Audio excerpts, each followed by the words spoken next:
Yeah, the thing is, I don't know what power I've got. That's the thing. If I start wrestling with him, I don't know how strong I am. I might do some damage. By accident. Because I don't go about punching people and stuff, so I don't know how hard I can hit. I might really hurt him. Well, there you have it, folks. Now, let's see him in action.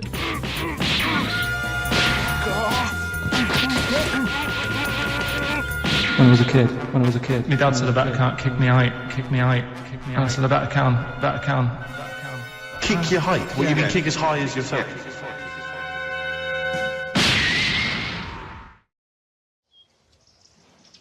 I'm not cut out for Kung Fu, I know that much. That shouldn't hurt, should it? Just having a cup of tea.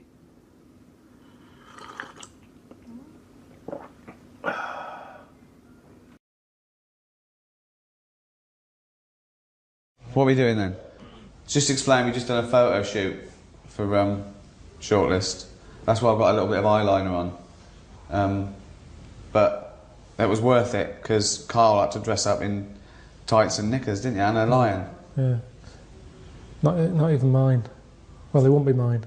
But a woman had to like lend me her tights. Brilliant. Amazing, Right, we're going to do this. This is Mr. and Mrs. basically. Right. So I'm going to ask a series of questions of Karl. Quite a simple question of favourite film, favourite food. And Ricky, I want you to write down what you think the answer, Karl's answer, is going to be. Yeah. So hide it from Karl. Exactly, yeah. And then That's safe, just leaving the room or going to a little booth. Okay. Yeah. And then Karl, you'll reveal the answer. Ricky will reveal the pad. Yeah. Right, I can see that. So don't answer straight away. Yeah. Right, okay. So the first one is, what is Karl's favourite film? Well, I'll tell you what, before he says anything, I'll have to put it down to 2, because I reckon he can't decide between 2. Okay. So I'm gonna straight away, I'm gonna do that, and if I'm right, well, I shouldn't give anything away, okay? Karl, reveal what your favourite film, or indeed favourite film is. He'll know what it is. It's Kez and Elephant Man. Correct. Yeah. If you had to choose between the two?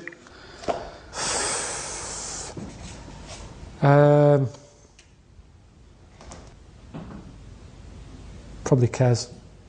Yeah. Yeah, Elephant Man's just Great, a bit sad. isn't it? Yeah, it's great. I reckon that really affects you and your kid as well. And Well, it's sort of your, it's very much what I imagined your upbringing Well, I had to a be magpie, like. didn't I? Well, yeah. And What was the magpie's name? Maggie. used to come down and peck his grifter. Peck me head. Watching The Elephant Man, you know that bit in The Elephant Man where Anthony Hopkins takes John Merrick, or Joseph Merrick, behind a screen, and he's showing it to a load of surgeons, and he's going, see the deformation of the skull, the spine, the limbs. The only thing that is totally normal and untouched are the genitals. Karl goes, think of that. The one thing you would want like an elephant, and he gets the head. Yeah. Good film, that. Right, next one. We'll go for the next one. Karl's favourite food. Oh, okay. I'm going to be very specific here. I think we're talking about a meal, are we? Yeah. Oh, God. What, an actual main course? Yes. Well, I mean... You're not going to know this.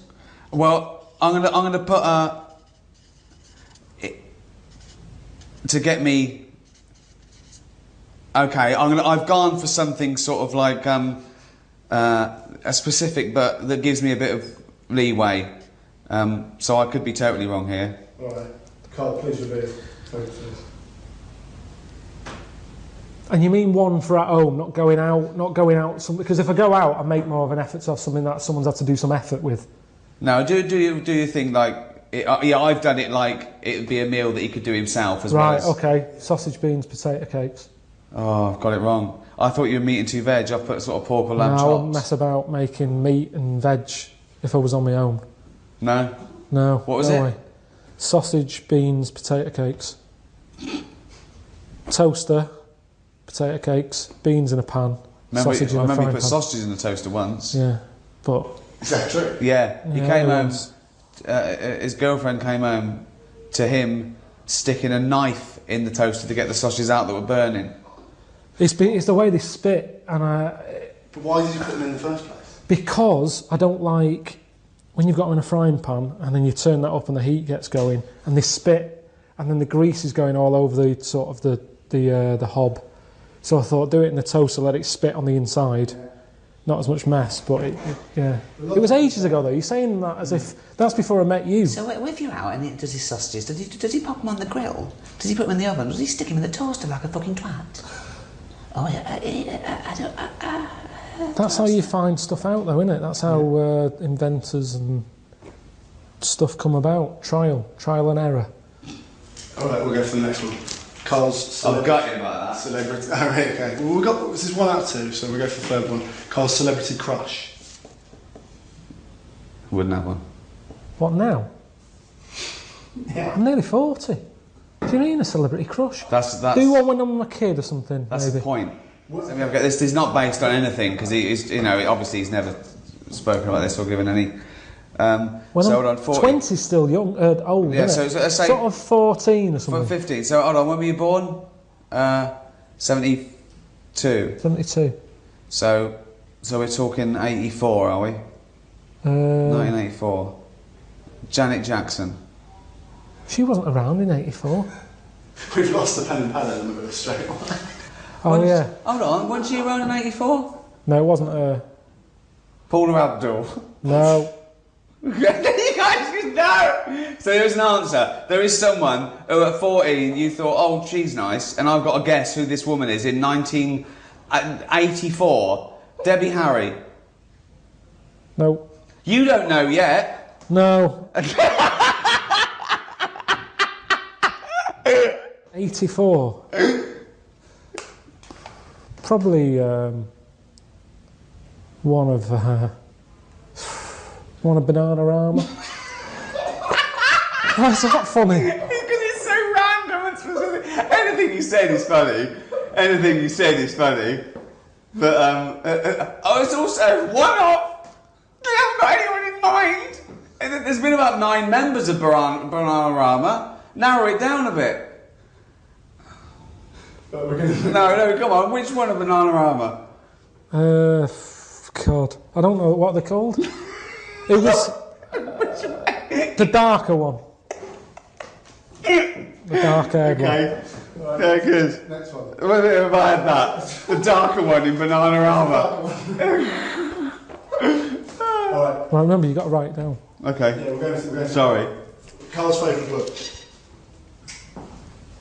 Oh, Okay, now. you know this? Well, but are we talking novel, fiction, or what? I think we're talking any. Just a book. Any book. Like, if you had to take one book to a desert island, what would it be? You know, I don't know why you're not writing it out. Well, shut up.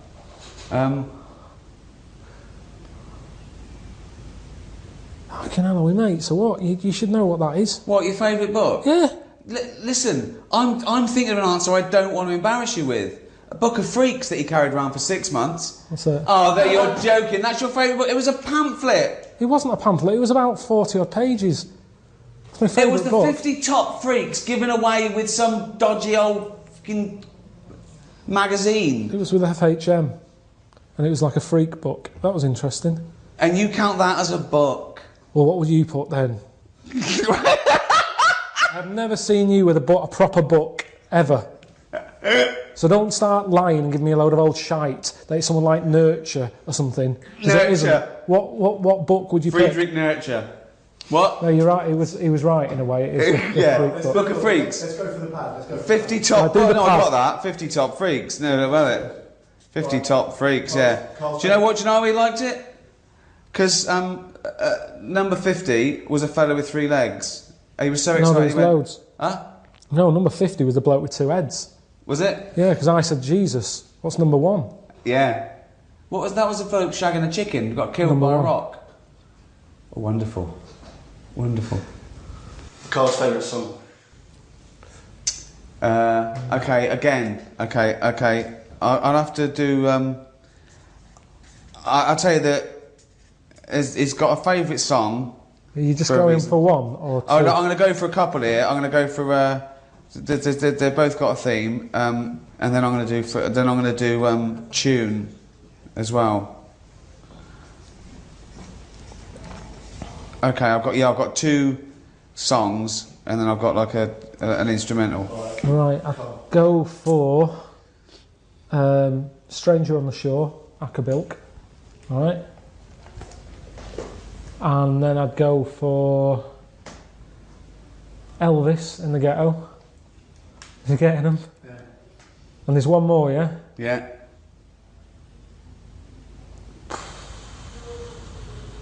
Rod Stewart, Killing a Georgie. Oh! Yeah. No, I went with Stevie Wonder in the City. That's alright, that's up there. Yeah. He likes a song with a story. So anything, I'll tell you another one as well. Wonderful Tonight. Yeah, that's... Like that, didn't you? Yeah. Convinced it's about a disabled fella. Because the lines puts him to bed, stuff like that. There's a few little hints. It's not hints, nothing to do with it. Listen to nothing it. To do with it. Nothing to do with being disabled. No, at no point is it mentioned. Or no, it's all in your head. Any others? Let's go for one more. Oh, I'll tell you, I'm gutted about the old pork chops. You've got to be careful with pork. Why? Worms. It's got to be done, yeah. It's got to be cooked right, hasn't it? Yeah, but now they do things like pork. This just comes from the man who put sausages in the toaster. Yeah, exactly. Good point. Karl's favourite animal. Right. Wow. So you don't mean a pet? No, I'm not. This is broad, yeah. Just any animal out there? Yeah. You got it. No, it's funny because I reckon he's got this one wrong. Oh. I reckon he's put down monkey. But I'd probably pick sloth. Can we see the I've put chimp, actually. There you go. He lumps in great apes with monkeys. He doesn't really know the difference. Funny she said the sloth, because he went to the zoo and he called me up and I went to the zoo. What did he do? He said, what's the sloth? He said, it's annoying. I went, why? He said, it's got a huge enclosure. I went, why is that annoying? He went, it doesn't need it, it doesn't use it. Hang it in a wardrobe, it'd be just as happy. Didn't move in all the time I was there. It looked dead. I actually thought it was dead. 14 quid you pay to get in there, it didn't fucking move. Didn't do anything. Why is it your favourite animal? I think because it just fascinates me that this thing, that a dodo died out and yet a sloth is still around even though it's asleep. Yeah. Is that, it's safer in a sort of a dead state. Dido died out as well, didn't she? Dido died out. For years. That's the dodo and Dido. Didn't do anything. Alright, let's go one more. If Karl could have a superpower, what do you think he would pick? Wow. Okay. Okay, I've got loads of answers here.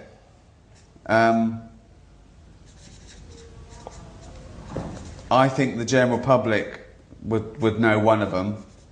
Oh, yeah. But they're not, that's a joke one. No, that was a new idea, but you mean one that exists? Okay, let's not count bullshit, man. Right. That's not really a superpower, yeah. That's what I mean, that's a made up one, but you're talking about one that people go, yeah, I'd have that. Flying, invincibility, that sort of stuff. Yeah, well, I've got one. I don't know if it's true. I mean, it's a bit weird. Karl, please reveal.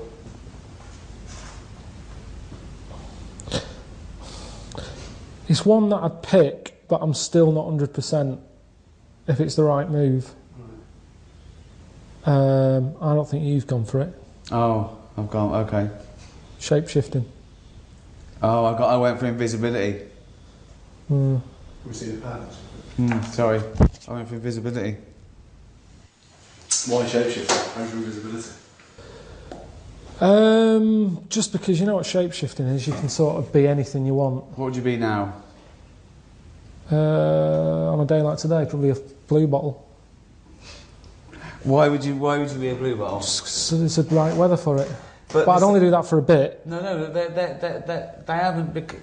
No, that doesn't make any sense. Why is it, you see them in this weather, because they're buzzing around and it's their time of year where they've... Yeah, but we don't have to be a blue bottle to enjoy the weather, do you? No, but I've got to be something else, haven't I? Yeah, but why a blue bottle? Well, what would you pick on a day like today? You wouldn't want to be a buffalo, a bison in this. Be well hot. So a blue bottle. Why out not a and dolphin? About. It'd be... In London. It doesn't have to...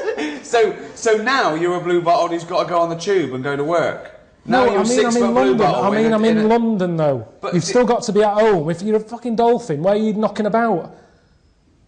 I didn't know the restriction was the fact that you had to be caught in the city. Well, I would have. So where's the dolphin? Oh, so you can completely change your species, but you can't move fucking town. Well, then you've got to get home again. The shape-shifting, you know what it is? Yeah, you can change into a blue bottle. Anything. Yeah. But would you be a 6-foot blue bottle? No, or... just a little one, and then you do that for a bit, and then you change. But why are you else. doing it? What are you thinking? Have you got For your a own... change? Yeah, well... You said it all right. You picked invisibility. What would you do with that? No, that wasn't mine. That wasn't my superpower. That was my guess at yours, right? Because once you said you wish you were invisible, so you could go sneak into HMV, go shopping without having stress, pay for it, and leave in the morning. Yeah, but that was your superpower. Yeah, but that's when CDs was out. out. It's not worth it now, is it? No. No fucker's paying for anything these days on the internet. Download for fuck all. So forget that. There's no advantage. Being a blue bottle. Yeah, what are you doing? So you go, I'm in London. Oh, there's a bit of shit there. Oh, I'm glad I'm a blue bottle. So, but what if you're shape-shifting? Why don't you be a seagull and go to Brighton for the day? No, it's not the rules. You've got to stay in London. Why are you imposing this rule of it being in London? I'd give everything a go. I just picked that because it was a nice day and I saw one earlier. Okay, what if you could shape-shift, but it was like changing your region on your DVD? You only had 3 goes. What would you try and then stick with? Ooh. Remember, the world is your oyster. Right. You don't have to stay in Kentish Town for the day. Well, I'd pick what's her name? I've said to you before, I'd be a sloth.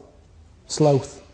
Oh, you'd be a sloth? I said that. It's still good, isn't it? Because if they're asleep, if I'm not enjoying being a sloth, I can dream about being something else. So it's a safe thing to be. Well, if you're asleep, you can... What's the problem? You can anyway. You can wake up and go, oh, I wish I was a blue bottle. I've never seen a blue bottle asleep. Listen. I called you the other day, you said slugs don't sleep. No, you called me and said, do slugs sleep? Yes, and you said, what did you say? That's it. You got it all the wrong way around. I said, well, sleep, as we know it, is very different. You know, some have microsleep, some can estivate, some can actually be frozen. All right. So I said, what do you mean by sleep? Right? So... Butterfly. Why? If I wasn't enjoying it, it's only for a day. And then you die? Yes. But then you're dead. Yeah, but if I'm not enjoying it... But why'd you... What? The worst thing would be a tortoise. You don't have to be a tortoise. I don't fucking know, then. What's something else? I hate questions like this, because you ask me, I give you an answer and you argue with me. I've told you, I picked 3 perfectly decent things there. A sloth, a blue bottle, a butterfly. Right, why did your superpower be flying? Then you could be Karl Pilkington. Because Suzanne would be saying, no. Why? Because Suzanne would be going, oh, nip out and do an errand. Suddenly I'm flying around everywhere, busy, because she's going, it's easier for you. She don't get out for arse enough as it is. I don't want flying, and everybody would be on your back, and no, definitely not. Then why choose a blue bottle and a butterfly? That's because no one's... Yeah, but that's as a fly. Everyone's expecting it to fly. And then when I go back to me, I'd appreciate... I've always said to you about not knowing if I feel well. Whereas a blue bottle, it spends its day flying around being sick on shit. So if I come back to me, and I'm like, I feel really good now, I'm not throwing up all the time. And right. So there's benefits to being a fly. I think I'd appreciate life more once I'd seen it through the eyes, many eyes, of a blue bottle. What would you pick? Let's change it, because it's unfair, this. What would you pick? Any shape-shifting? I'd pick either a bird or a dolphin, just soaring. An eagle soaring. A dolphin. The oceans. Whole world's my oyster. At no point would I think, I'll choose something that if it's shit, I die immediately. That's much better. Well, we're all different, aren't we? That's what this is about. Right, let's do one more very quick. You're fucking different. How big is pet hate? Oh, fuck me, you haven't got long enough, mate. Well, don't say it, right. I don't think you. Oh, it's annoying that you're asking this now because I've got so much that I don't know which one to pick. It's difficult to write down. Maybe just do a word that can prove that you will have got it right. If Well, I think it's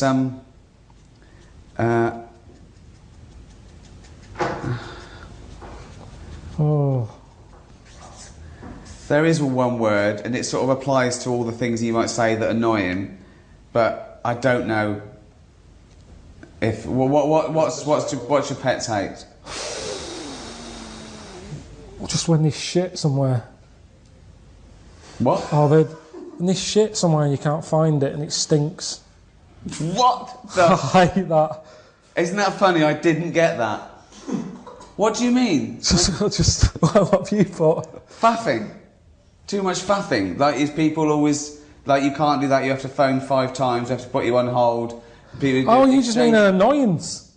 What did you think he meant? He said a pet hate. I thought, right, okay, yeah, I would have said Sorry, faffing. what do you mean? What do you hate about having a pet? When this shit behind us. Okay, good night, everyone. Okay. I don't word it like that. I've known him for 10 years, and that surprised me. Hang on, faffing. That fucking surprised me. I'm really sorry about that. Right, faffing. Yeah, faffing. A pet hate. When you're asleep and it licks your bollocks. What? No, all right, I got the wrong end. Yeah, faffing, all right. Yeah. Yeah. Fuck me. That's great. That's great. Cheers.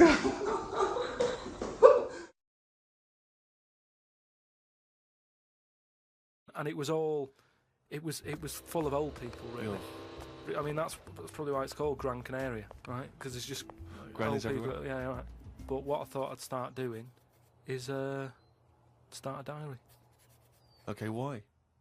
Just because I sort of had a bit of time on my hands and that. Just thought, write it down, write stuff down. And do you hope that this one day will become one of the great literary documents like Samuel Pepys' diary? I haven't heard of that. Is it any good? You've never heard of Samuel Pepys' diary? No, the most famous diary other than probably Anne Frank's. I've heard of Anne Frank's and that, and I thought if she's sat in a loft, knocking stuff up, not much going on in her life at that point, yet she was still writing it down. Yeah, whereas Thought, you've well, been I'm to on Gran holiday. Canaria, yeah. I thought, so there is stuff going on that I can chat about. Start a diary. Sure. You started a diary. Yeah. And what are you going to do? Did you keep it up every day? Yeah, just... Oh, can I read it, please?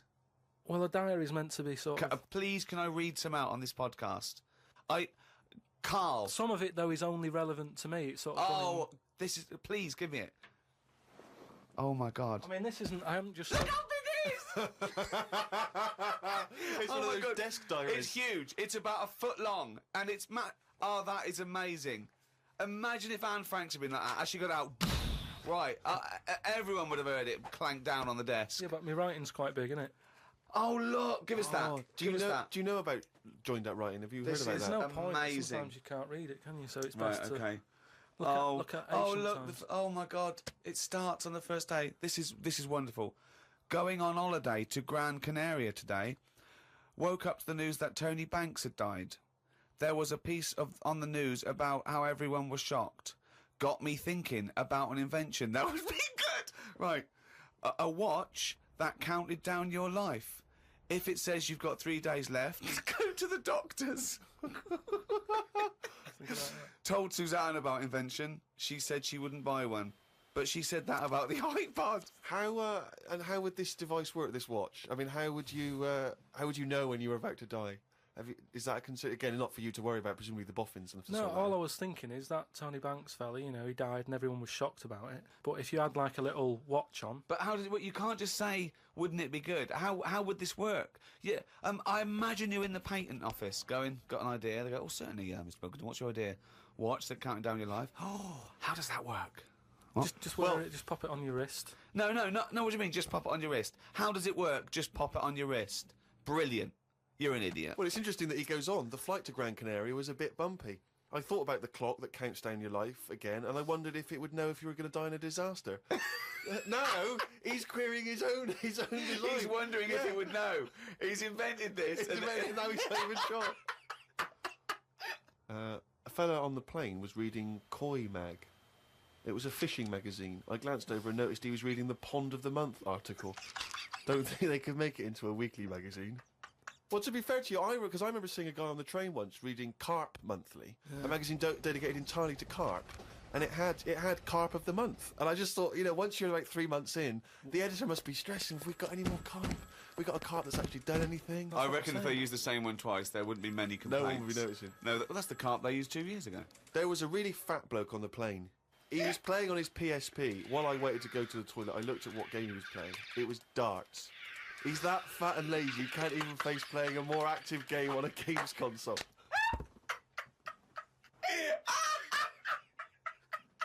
Me and Suzanne got off the coach along with a couple of old people. One of them was in a wheelchair. I don't think it was wise of them to come to a volcanic island with a wheelchair. Everywhere's pretty rough paving and slopey. Guess I'll keep an eye on it as the weeks go on.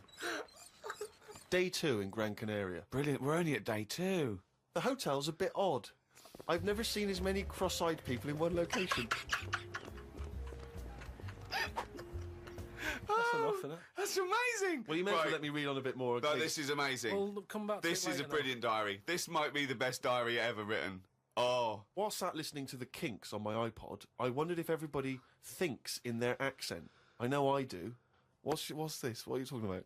Just that, you know, when I've been sat there lying on the lounger, right, and I was thinking about stuff. How do you know you think in your accent? Tell me a typical thought. Because what I mean is, say if I was like, if I saw something, right, do you know how I say, like, oh, that's a bit weird, isn't it? No, but that was I don't being have said. to. But when you think, I don't think the sentence is like I'm saying it. It's just a thought. The thought appears. It's conceptual and it's already there. It's not like I go, Rick, what? Just looking at that fellow over there, were you? Yeah, I was. Yeah. I was thinking it looks a bit weird. Oh, so was I. I don't think out whole sentences. Whereas you have Carl, stop listening to the Kinks for a minute. Look over there. More cross-eyed people. No, well, that's Is that how your mind works? In a way, yeah. And Brilliant. that's when because I thought explains a lot. It's great that he has to think about whole sentences. because I thought that's weird, isn't it? Right, I didn't think that's weird, isn't it? And I thought I actually think in my accent. And then I thought, does Stephen Hawking, does he, when he's doing his maths and that, is he? I don't know where he's from, so I don't know what his accent would be like. I think he's from Kent or Cambridge or Oxford. Or something. Right, so you think he might think in his voice, in that voice, the box computerised thing. voice. Just wondered. Had lunch inside today due to shite weather. Sat next to an old fella. Old men's ears and noses carry on growing as they get older. Suzanne noticed his fingers were fat too. Maybe they continue to grow. Suzanne didn't laugh when I said her arse had the same problem. Day 3, cloudy start to the day. Had pie and chips in a cafe. Had a bit of an argument with Suzanne because I thought it was daft that we were paying for food when we were on an all-inclusive holiday. Changed my mind when I saw they sold pie, though. The cafe was called Tattoos. The fellow who owned it didn't have any tattoos. But we never saw his wife.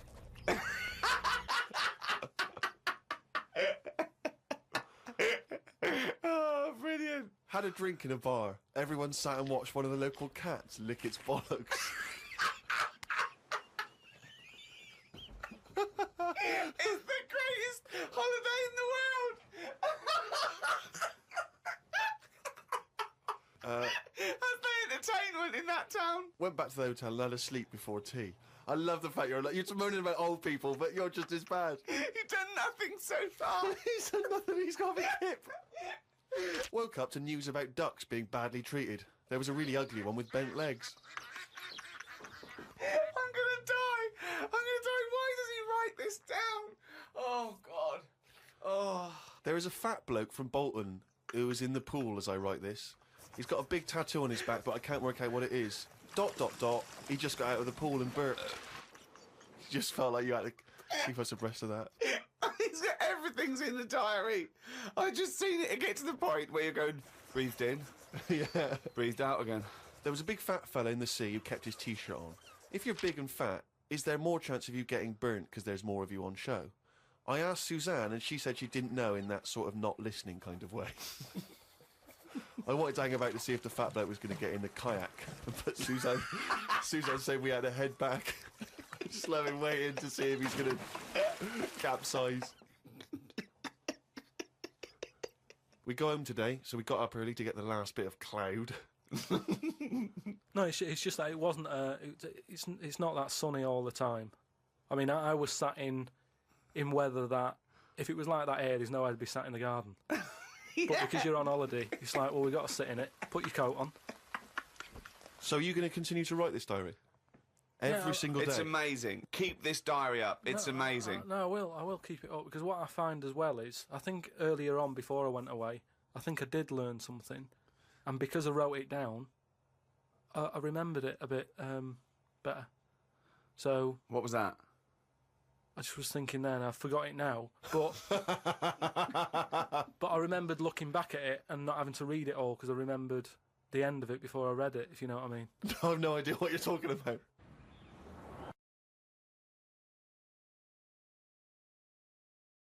Hello, I'm Ricky Gervais.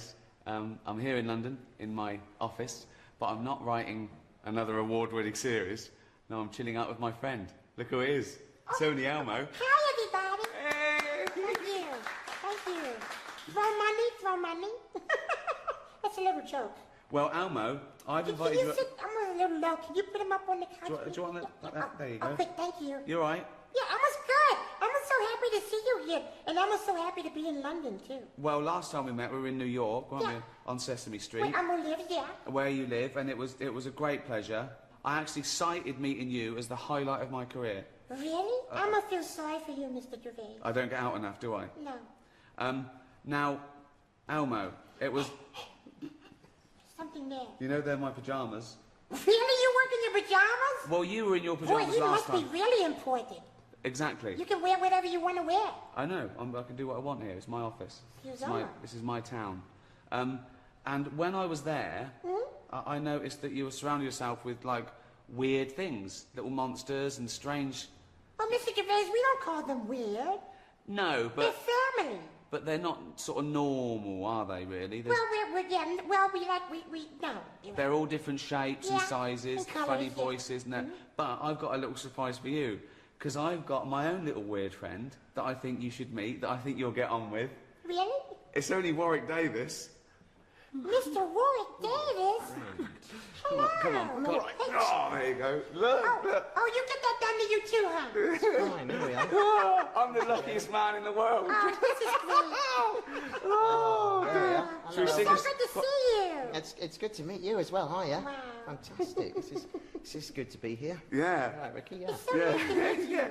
He's got a little suit on. Yeah. We could get you something like this, couldn't we? A little furry outfit or something. I've done the furry outfit. Oh, Alan, what do you think of him? Well, Elmo thinks you're wonderful. I'm gonna see you in a bunch of movies. I know he'd like you. Yeah. Are you? Did you? Yeah. I knew they'd get along. It's so good to meet you. Look at this. we I are. can't believe like that. Yeah, they're all Oh, together. God. Good. Oh, Hey, oh. Mr. Ward, will you come to Sesame Street? Oh, I'd love to see No, that. very much You like put him in a it. little Yeah, dustbin or something. No, and I'll he- have to be in a little... a little pop-up in a little Oh, when dustbin. I And you'd get to meet, like, interesting people, because I had big guests on there. And they go, look, do you want to meet Elmo? Yeah, hello, Elmo. And they go, do you want to meet Grover? Yeah, hello, Grover. Look who's in the bucket. It's Warwick Davis. Oh, yeah. It's Warwick Davis in the bucket. We love Warwick Davis in the bucket. Oh, God. Oh. Boy, this is such a wonderful surprise, Mr. Gervais. I know. See? Thanks for bringing Mr. Warwick. You can't keep him, though, because he's got to go back to... where do you live? I live in a house. Oh, I'd love to see that little house. It's not little, you imagine it. Oh, God. Oh. Say goodbye, everyone. Say goodbye. Bye, bye. Say goodbye. Oh, It's so nice to meet you, Mr. Yeah, it's nice to meet you. We'll Mr. chat Warwick. later. Yeah, kiss him if you want. Go on, kiss him.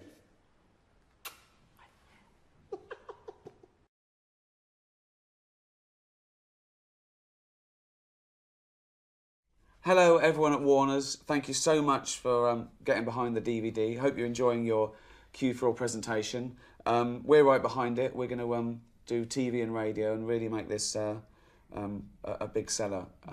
We hope. What are they doing? What are they doing towards this? What is this all about?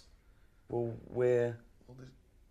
What do you mean presentation? Why are they having all this? Well, we're motivating them to sort of go You out and shouldn't sell need it. motivating. It's the job. They're either good at the job or they're not. If they're not, get rid of them. I mean, Alan Sugar doesn't piss about like this. If someone's weak, he kicks them out early. Why are we having a little presentation? When you say presentation, is it a night out? I bet they're all sat there going, what's all this about? Oh, another DVD, whatever. Get the drinks in, Harry. That's what annoys me. This isn't going to motivate them at all. It makes no difference. It's just another free night out. It's their job to sell this. Why have we got to help them get behind it? Do your job. Does this happen in any other job? Doctors doing surgery. I'm not in the mood for this. Let's have a presentation. Let's get the family in. Please help me, Grandma. She's not been well. She needs surgery. All right, let's do it for them. No, they just get out there and do it because they paid. So get off your arse and get out there. Waterfall. That means they have 4 of these a year then, does it? You have to keep being reminded of the job. Don't forget, you've got to get out there and get off your arse and sell stuff. Fuck me. So thanks very much.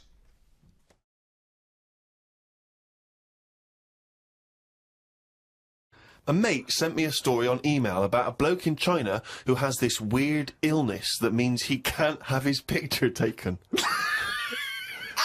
That's not the weird bit. If he tries, his body doesn't appear in the photo. Don't talk shit. He has had group pictures taken and everyone appeared apart from him. Don't talk shit. The That's story bollocks. had a picture next to it of a family photo and it said he was stood at the back, but you couldn't see him. Right, he wasn't in the picture. He was in the picture. No, he wasn't in the picture. I've done loads of tests and stuff. No, on him. I haven't done loads of tests. This is bollocks. There's no way this is scientifically possible. What's his want? Yeah, now he's wanted. Just a white bit of paper up on the police wall. Have you seen this man? What man? If you see him, tell us. You're talking shit. Oh, chimpanzee that, Monkey News Extra. Okay.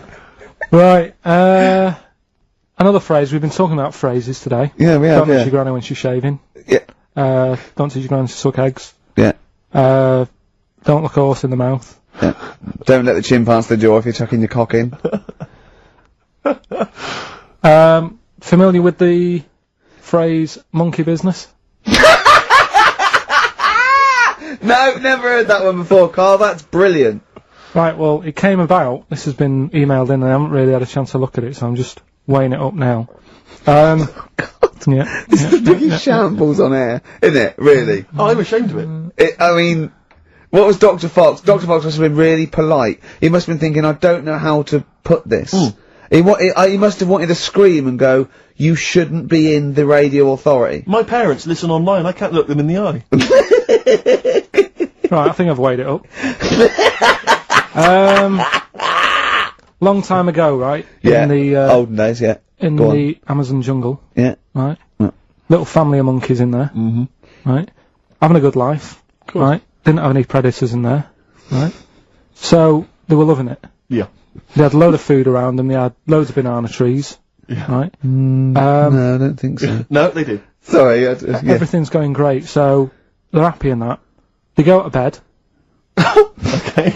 Wake up in the morning, load of bananas gone. Ooh, hang on, interesting. Hold on, wait a minute. So, Either your dad's been around, or... This isn't the great Amazon banana robbery, is it? So anyway, turns out it was another load of monkeys from another part of the island, from the rough bit. From the rough bit! I love it! They went into a middle class area. Oh, they're the ones with the earrings and the leather jackets. Oh, that is brilliant! From a rough part of the island. So the monkeys thought, well, there's no point getting into a fight with them because they're harder than we are. Yeah. Yeah. Of course, and they carry chains. So I love all this They got flip knives and tattoos. Yeah, go on. So basically, they said, let's do some business with the bananas. Let's do some business with the bananas. Shit! This is... What are you talking about? Oh, Christ! Right, calm down, we haven't got much time left. Oh, God! What do you mean they said it? Forget it. No, don't forget it! Carl, do not press that! Switch the record off. Switch the record off. Christ. Switch the record off, Carl. What are you talking about? What did they do? Oh. Let's do business with the bananas. Yeah. So they said, well, rather than them coming robbing them, we'll flog them. So that put a stop to it then. The monkeys came. They didn't have money. They said, give us some, give us some bananas. And it says here... So what, they exchange bananas for bananas? For berries and nuts. So that's where the phrase monkey business No, it's comes from. Little business to set up. Right, there, God. That's the end of that as well. So that's the end. That is a shame. That's the end of Rockbusters and Monkey News. Well done. You've done it in one show.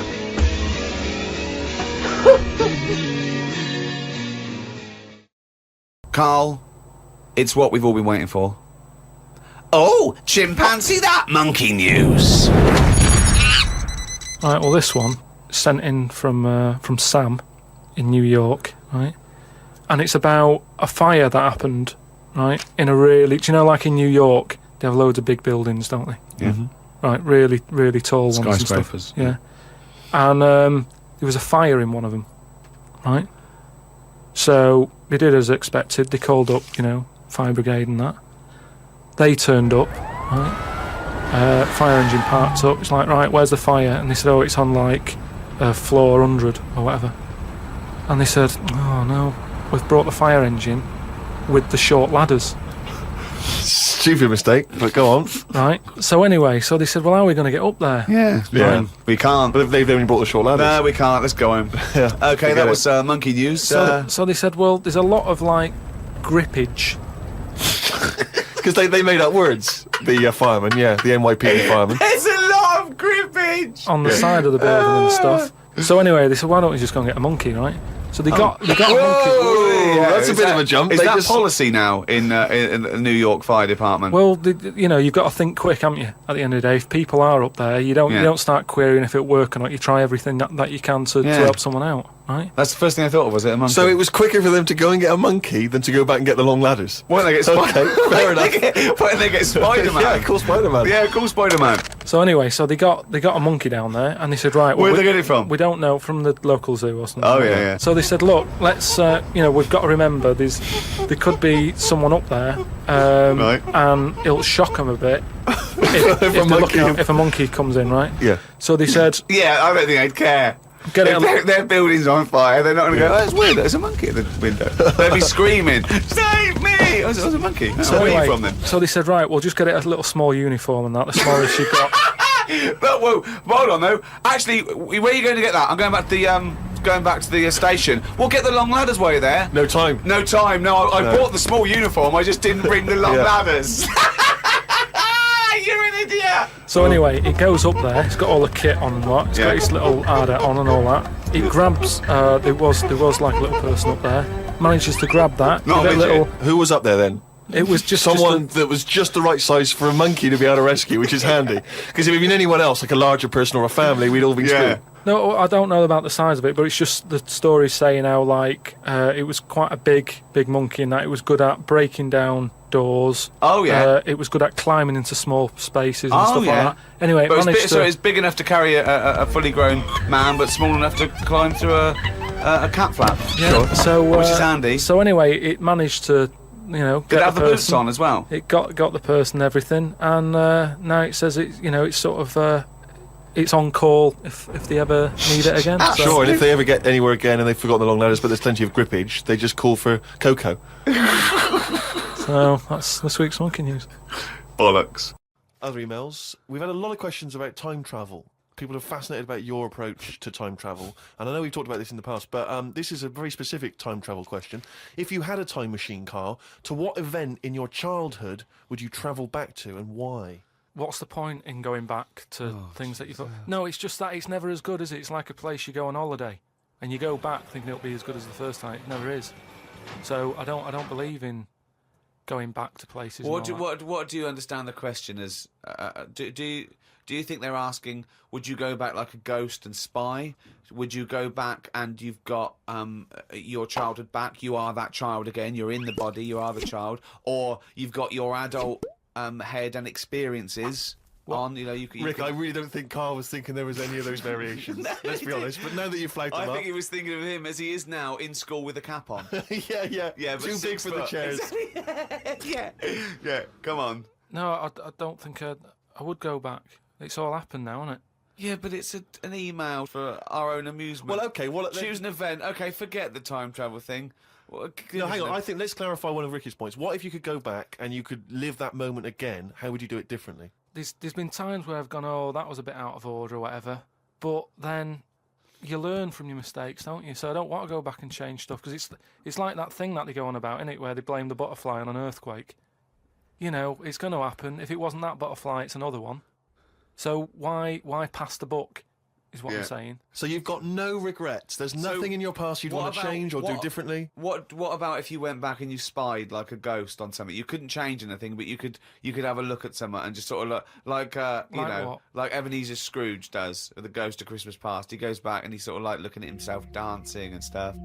What would you do? What would you go back and have a look at? Yeah, but you're asking me to change. I don't want to change. You're not changing, you're just observing. It's impossible. All right, this question, it's not going to happen. You're not going to have to do this. It's impossible. Right, yeah, I nearly died once, didn't I, on an ice pop. Right. Right. Now, maybe if I would have died, I'd say, well, let's go back to that, and I won't have an ice pop. You wouldn't be doing the podcast if you'd have died. You wouldn't be having this email put to you. What are you That's absurd. About? You're now saying you're rewriting history and then going back to change it. Yeah. There's no need. You didn't die. And we've changed it. You can't change anything. You're just going to go back and watch them. Would you like to go back and watch yourself choking on a Mr. Freeze? No, that's what I'm saying. That's why I wouldn't go back now, because I'm all right. I haven't had one since. I've learnt a lesson. I'm not missing them ice pops. So I don't think you're making the most of this opportunity to fantasise. I don't see the point in going back in anything. I mean, do you mean go back in time to the point of you can see, like, Rome in its working day? What, in your childhood? Was Rome about when in your childhood? Were there gladiators in your childhood? Well, that's what I'm saying. Everything I've been through, so why see it again? Forget it. It was just a nice little question. I mean, that shows the lack of imagination in Karl Pilkington. Your mind can't fathom something unless it's, like, you know, got two heads. But I don't see the point in doing something twice. Because the thing is, say if there's one good moment when I was about 6 that I loved, I'd then have to go through all the other 20 years. Again. Well, why? Why have you imposed that? It's a fantasy. Make up. You could go back and come back again. Yeah, whiz back and fast forward 35 years. Nah. Brilliant. No. Like it was on offer. Like this was really on offer. Move on. Hey, thanks so much indeed for logging on. There is even more exclusive material and behind-the-scenes stuff about The Office on this web page. That's the good thing about the internet. That you put loads of shit on there. Doesn't matter how long it is or how fucking boring it is. If you want to stay up all night watching something, you can. You will. When we went along to the BBC in about 1999, and they said, do you think it's going to be a sitcom? We went, yeah. I said, as long as I'm in it, we write it and we direct it. And they went, well, I said, no. I said, if I don't get the main role, we direct it and we write it, you can walk. And Steve went, in future, Rick, can I do the talking? He was a little bit worried that as a nobody, I was laying down some specific demands from the off. But I think what was weird was because Ricky had never set out to be an actor or a comedian, and he wasn't chasing fame and he wasn't desperate to be on the telly, his feeling was either we do it in the way that we think it'll work, or we don't. And it's, you know, he'd rather go back and do his regular job than sort of compromise it. And whereas I was panicked, you know, I was thinking, I want to be on the telly, I want to be famous and rich. What are you doing, you maniac, you stupid fat old maniac? So I was a bit more panicked, and I was trying to kind of, but somehow I think his kind of forcefulness worked to our advantage in the end, because you need that confidence in a way to sort of see your vision through. But we've sort of kept that up. We've never taken anything to get a stepping stone. We've never compromised. We've never did things that we didn't want to do to get somewhere. And it sort of makes you bulletproof. If you really can walk away and just go, oh, OK, we'll leave it, then You know, the bits that you're left with are your vision, are where you've had total control. And I think that's quite important, because otherwise you're... Yeah, if you're successful, otherwise you're just living in your car.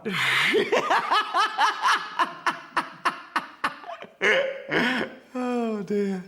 The thing that interests me about The Office, which was so brilliant and in a way educational, was that it, revealed the tremendous flowing emotions that happen inside an office. A lot of sitcoms have to do with family, a lot of sitcoms have to do with friendship, and everybody knows all those dynamics. And then you underestimate sort of how complex the lies are that we tell in the workplace. Everything happens in the workplace. I think the fact that it seemed small, that it was literally just an office, is exactly the point. I think you could go into a shoe shop or a place where they sold ties, and it would be equally compelling. Because we were so naive, though, we were thinking, well, there's not going to be any actors that will be able to be convincing and real and naturalistic. We're going to need to, grab people off the street. I mean, we had grand plans, sort of auditioning in village halls all over England to find these real convincing people. And then we realised that real convincing people are terrible. That's why they're not actors. And that actually really good actors can just do an amazing job. And a lot of people always give us credit as though they say, was it improvised? Was lots of it improvised? But it's the actors who are just so good at making those lines seem real. We knew that as well. It's 99.9%, in the script, and so we needed people to do that like they were saying it for the first time, and there's the real skill. But we did want unknowns, and we kept to that. We didn't want people who'd been, in soap operas, and so because we wanted people to suspend their disbelief long enough, just for the first 2 minutes, to think, is this real? Is this a real documentary? And I think we sort of got that to a certain extent. One of the things that Gervais and Merchant have really got right, that so many people get wrong in comedy, in sitcoms, is that if you're going to have a character who is a twat and a bit obnoxious and whatever, the way to make them watchable is to make them also lovable. I think that David Brent is probably a good boss for a paper company, I think that, he's big on morale, he's entertaining. I don't know, I think people would sort of be fortunate to have David Brent as a boss at that stage of the game. But maybe I'm just thinking that as a guy who I would just be laughing constantly at this guy, It must be really exhausting being Brent, mustn't it? It's you are looking around and at a room full of people plus a camera, and needing to assess really quickly in your head how you have to be to please each one, make each one think you're funny, and each one respect you. And you can't do it, with everyone. I'd be exhausted if I were him. I wouldn't have it in me. I liked Tim very much. I really liked him. He didn't seem a million miles away from me. In terms of his sense of humour or in terms of his self-deprecation and his... This is a dangerous thing to say now, but in terms of his wit, I like funny stuff and he likes funny stuff, and he sort of likes taking the mick, and so do I. Tim's job is to just, sort of like Chandler's job was, to just be an observer of all of it and, let us in, He's the guy that is making fun of it and making comments about it and letting the audience know it's okay to laugh at the ridiculousness of this, Tim, of course, is us. Tim is the normal audience watching. And, Tim's look to camera was sort of saying, are you getting this? This is what I put up with every day. So that was very important as well, because he was, surrounded by idiots, and he was the sort of dissatisfied Socrates in a room of satisfied fools. We had spent so long talking about the characters and people from our own lives that were like those people that we sort of had quite vivid ideas of what they should look like and sound like and be like. So I suppose we were sort of looking for actors that could... Which turned out to be naive because, of course, for example, Gareth was meant to be quite a strapping sort of squaddy type. And we, were looking for those types. But, of course, when Mackenzie walked in, that went out the window. I knew from the moment I read the script that this was the one I had to get if I was gonna have a chance at having a career in acting. You know, I'd been doing bits and pieces of TV, and I've been slogging around the stand-up circuit for a decade, and this was the one that stood out. The script was just so good, and I knew that this was the one I definitely had to get, and so I had my heart set on it. Yeah. Gareth said these such awful things, but in such a delicate way, and I've never seen it done before. I've never seen, you know, someone who really should be this kind of big old red-faced, sweaty bloke saying all these ghastly things, but it wasn't. It was Sweet Mackenzie, who is such a nice person in real life, that I loved the juxtaposition of it, and I thought it worked brilliantly. Subconsciously, he's probably disappointed to find himself in this position in life, but he can compensate for that by having these delusions of grandeur and giving himself a title and making out he's a bigger person than he is, more important than he is, and it gets more respect than he actually does. So yeah, the title is very important to him, and his desk space is very important to him, and yeah, his pseudo-macho hobbies are very important to him. They all make him into this person that he wants to be, rather than this little man that he actually is. The first time I went in, I just read with the casting director. The second time I came in, I read with Ricky. And I loved that because you could actually, because I knew that he was going to play Brent, you could actually see things come to life, and you could see what road they were going to take in terms of style. Sometimes I went in for one script that I actually did like, and then in the audition it was like, come on, bigger, bigger, bigger, think pantomime times a million, and I'm not very good at that. I'm, you know, sort of a one-trick pony, and kind of I'm always asked to sort of, you know, speak up, and so The Office was sort of perfect for me because I could just sort of kind of be myself. I do think it is one of the great casting triumphs of British television. I mean, I keep being haunted by that sense of how revolutionary the casting seemed and the performance style. But every single one of those characters is so perfectly cast, and in a sort of new, informal way. It's not a big, rounded, performed thing. It was just a way of finding people who would fit that style perfectly. And when you do cast things, you realise that you're always casting for style. Someone can come in and be very funny, but they're not right for you. They're funny in a slightly different way. Their tone is slightly bigger or smaller. And I think the perfection of the casting, you know, all credit has to go to them for that, for how perfect everybody was, as it were, right down to the glory of Keith.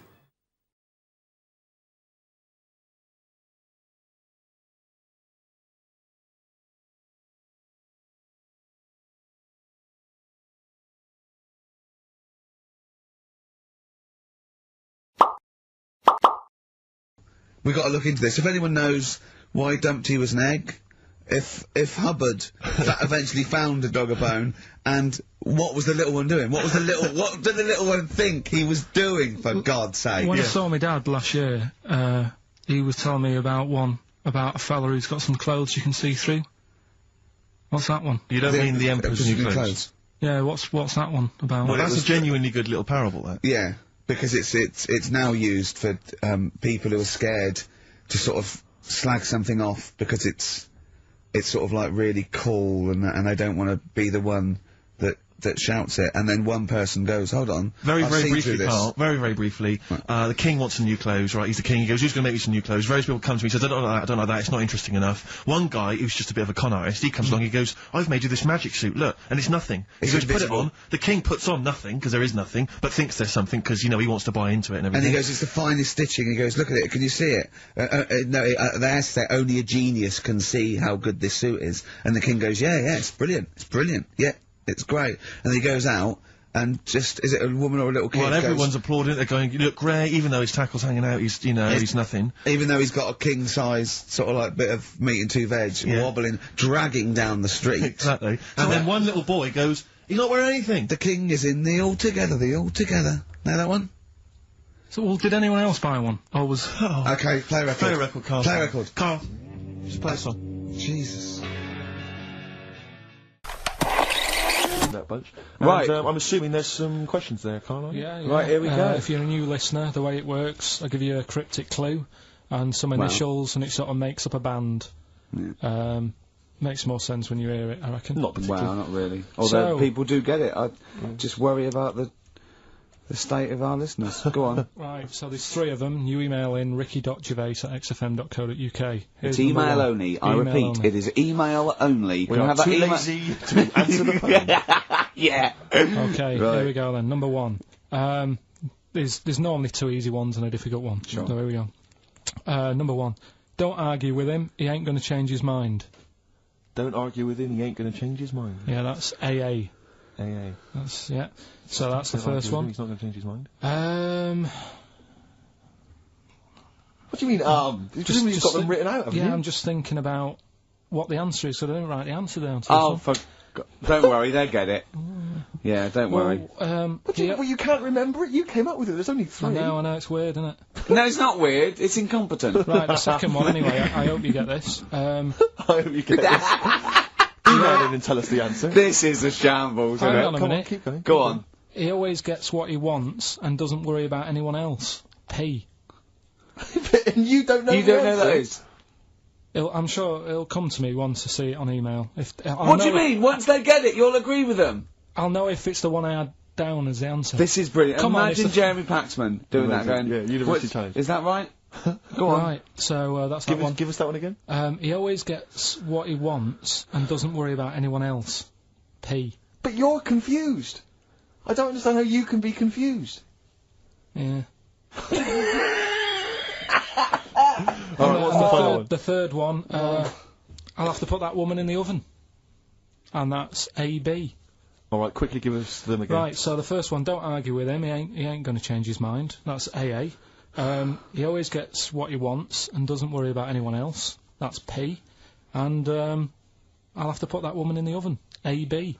Alright. Okay. Ricky.gervais@xfm.co.uk. I'm going to play a classic track now by Neil Young, Alabama. It's beautiful. Beautiful.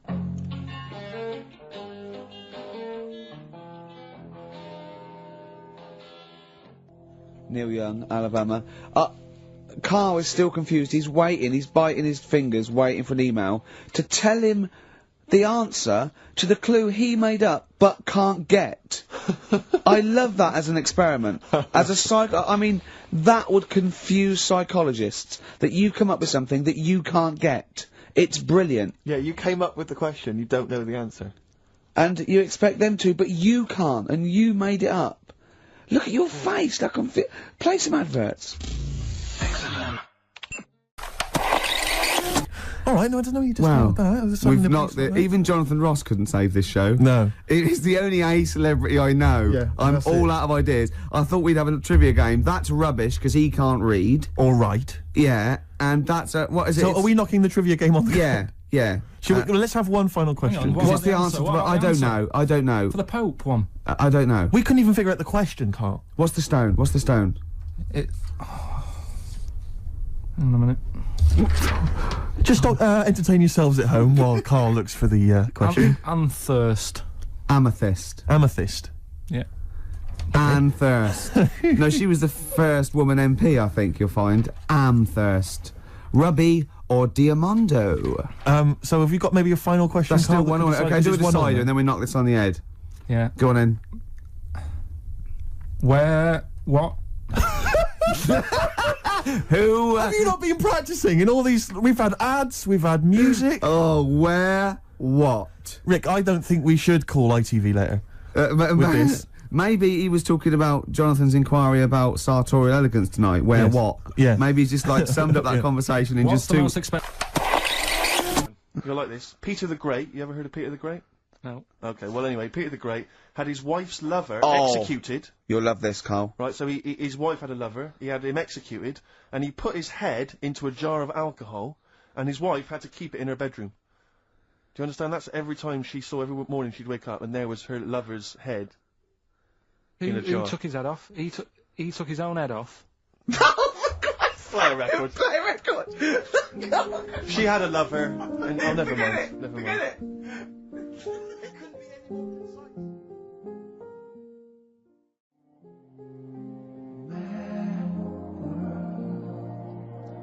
Mad World on XFM. We just had a text, Rick, from Andrew Barnes.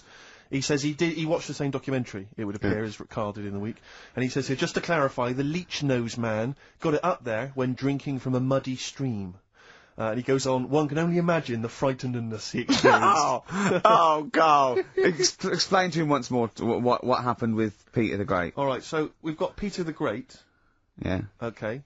And his wife had a lover. That's on the another side. man. Another man. Not Peter the Great. She was having an affair with someone else. Right. And Peter the Great, he found out about that. Okay? Yeah. So he sliced off this bloke's head, he killed him, he executed him. Right. You with me so far? The fella who Oh, she Jesus. she was seeing for a bit. Yeah, there's only two fellas involved. There's two here, people though. involved. One's Peter the Great, the other one's Right, not. right. The guy that's not Peter the Great... Derek the Terrible. Derek the Rubbish. Yeah. Right? He's having an affair with Peter the Great's missus. So Peter the Great slices off his head, puts it inside a jar of alcohol to preserve it, and puts it in his wife's bedroom. So every morning she wakes up, she sees her dead lover's head. You'd have thought he wouldn't have wanted to remember, wouldn't you? Oh. Best bury the head so she don't remember. Well, it was a reminder so as not to put it about. And did it work?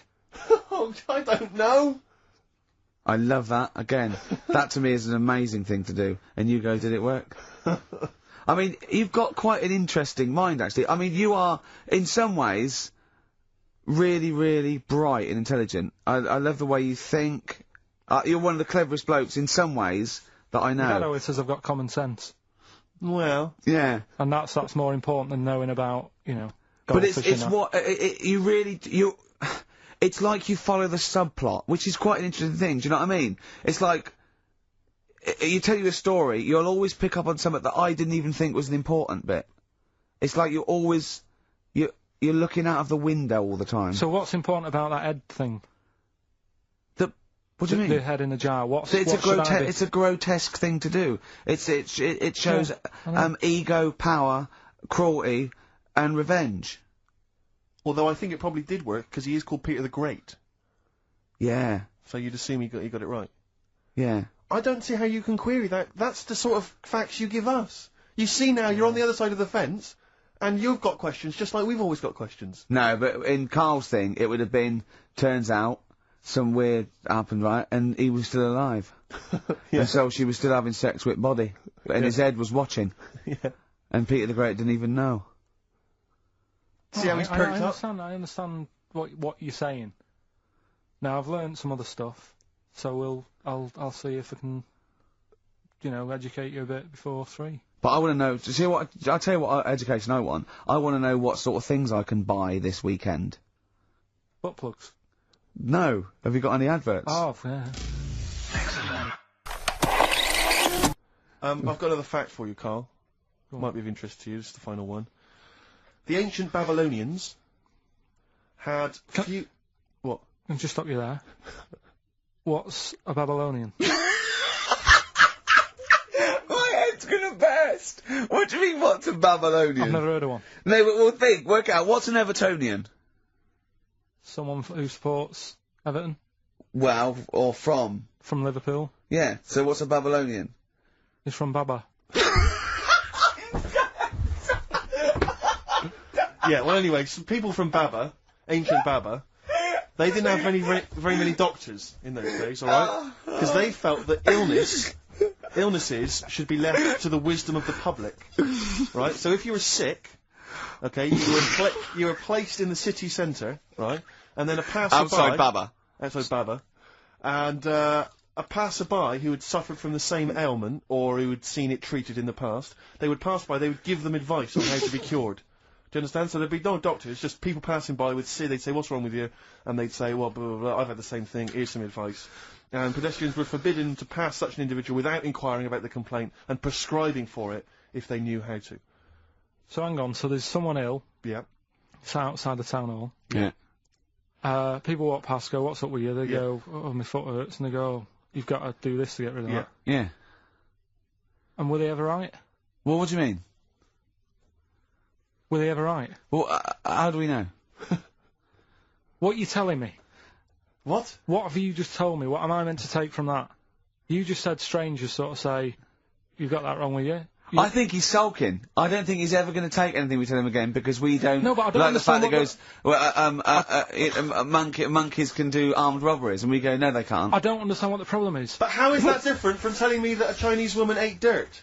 How is that not the same sort of thing? Because that's weird. Someone sat in Trafalgar Square going, I've got a headache, and I go take some Nurofen, isn't shocking. I'm not a doctor. I've given a bit of advice. But neither is the dirt lady. She's not particularly interesting. Neither of them are particularly interesting. I'm just trying to give you an example of the same sort of drivel you feed us every week. Would you sort of have tea round at her house? It's weird. The Chinese woman. Right, so it's weird. Okay, now we're getting somewhere. It's weirdness that you're interested in. See, I thought that you were actually interested in sort of interesting sort of stuff. But if it's weird, it helps. Carl, any New York related pun song titles? New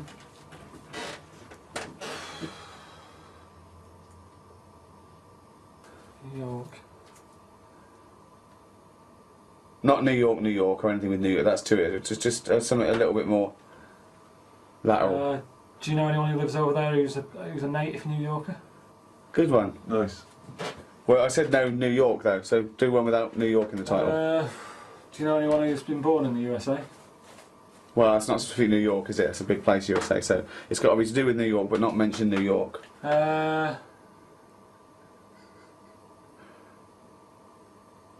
Well, so it's a...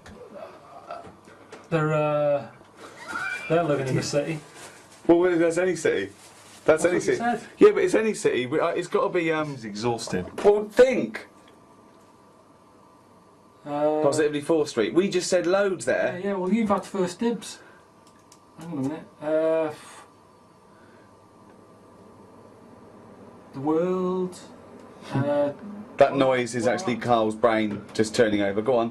What's the one about one big apple? That's what's one. The world is. Yeah. Right, I know what he's thinking of. The world is just a great big onion.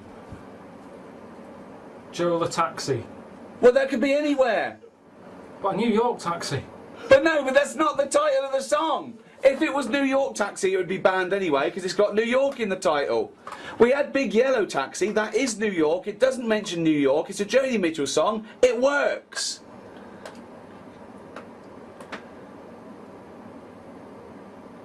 Is that picture now on a freeze print? What are the other streets? Oh God! Carl! Okay, right. Say something that right. Think of something to do with New York. Then see if that is a title of a song, and then say it out loud with your mouth. So something to do with New York. Is that a title of a song? Does it have New York in the title? If it doesn't, but it is about New York, then say the title of the song. So far, you've come up with titles with New York in the title. Can you think of any others? Well, yeah, we will in a minute. Got one on your head? I don't. Yeah, because you said that we had first dibs. You just saw how quick we just came up with them then. So come up with one.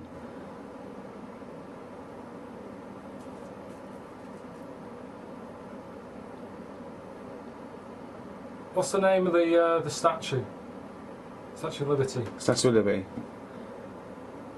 Is there any songs with Liberty in? Well, there's that's well, yeah. If they're about the Statue of Liberty, I'd let you have that. Crosstown Traffic. That could be any city. No, but it was about New York. It was about crosstown. It was about crosstown traffic. What's the one about? Jesus. Where the streets have no name, just numbers. Who sings it? Is that You too? You too, yeah. There you go. You could have had Angel of Harlem. That would have been easier. That would have been easier, yeah. And the streets do have names down I'm not sure sort of that is downtown. about that town, is it? Well, they haven't got names. Where the streets have no name. Where's that? New York. Is it? Are you sure? Where else would they be? Well, there are some streets with names, there aren't there? Yeah, there Bleecker are. Street. Yeah, down south on Soho, they've all got names. Yeah, but it's where the streets have no name. The streets in New York have no name. They're numbers. No, some of them have names. Where? Well, we just named some. Bleecker Street. Yeah, I'm talking about New York. That's in New York! That's what Simon and Garfunkel wrote about it. It's down in Soho, Bleecker Street. I don't want to play.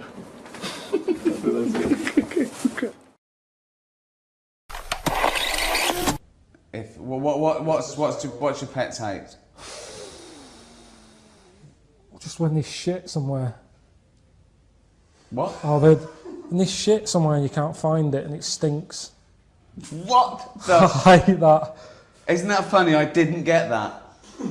What do you mean? Just what have you thought? Faffing. Too much faffing. Like, is people always like, you can't do that? You have to phone 5 times. You have to put you on hold. People Oh, you just mean an annoyance. What did you think he meant? He said a pet hate. I thought, right, okay, yeah, I would have said faffing. What do you mean? What do you hate about having a pet? When there's shit behind Okay, good night, everyone. Okay. I wouldn't word it like that. I've known him for 10 years, and that surprised me. Hang on, That faffing. fucking surprised me. I'm really sorry about that. Right, faffing, yeah, faffing. A pet hate. When you're asleep and it licks your bollocks. What? No, alright, I got the wrong end. Yeah, faffing, alright. Yeah? Yeah. Fuck me. That's great. Cheers. But XFM are bringing new listeners all the time. I've heard 4 or 5 a week. Really? Yeah. New listeners Wow, tune man in alive. to XFM 104.9. Radio 1, beware. Yeah, yeah. And we might take it for granted the people that know who we are, know who you are, know who Karl is. Sure. Now, certainly. if you're a regular, then you know exactly who we are. But for those of you who don't, I'm Ricky Gervais. Ricky Gervais, BAFTA award-winning actor and, and writer. Steve Merchant, all those. A friend of yours. Yeah, yeah. And this is the important thing. Karl Pilkington. Absolutely. Our producer. I say producer, he was the bloke who was lumbered with a job. When I said, listen, I used to run the desk in the old days when I was like, I used to press the buttons and run the desk and everything. And now I said, listen, I've been on the telly. I do not press my own buttons. And Karl said, well, I don't really work weekends. And they went, well, you do if you want to keep your job. Absolutely. And we were lumbered with him. And then we discovered that he's not just a little dork, a little manky sort of idiot. Sure, He's got nice shirt. He's got, you know what I mean? He's got something else. Absolutely. He's got a He brings another dimension, yeah. Yeah. And, he started having a little chat and we discovered that he had quite a lot to say.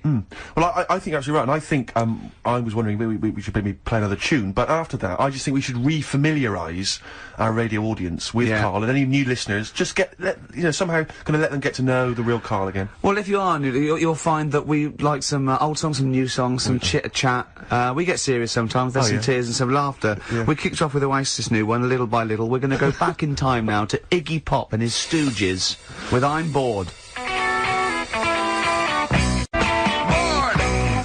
Iggy Pop on board on XFM 104.9. I'm Ricky Gervais. Steve Merchant here as well. Yeah, little Karl Pilkington. Well, to reintroduce or introduce people for the first time to Karl, I think we should have a...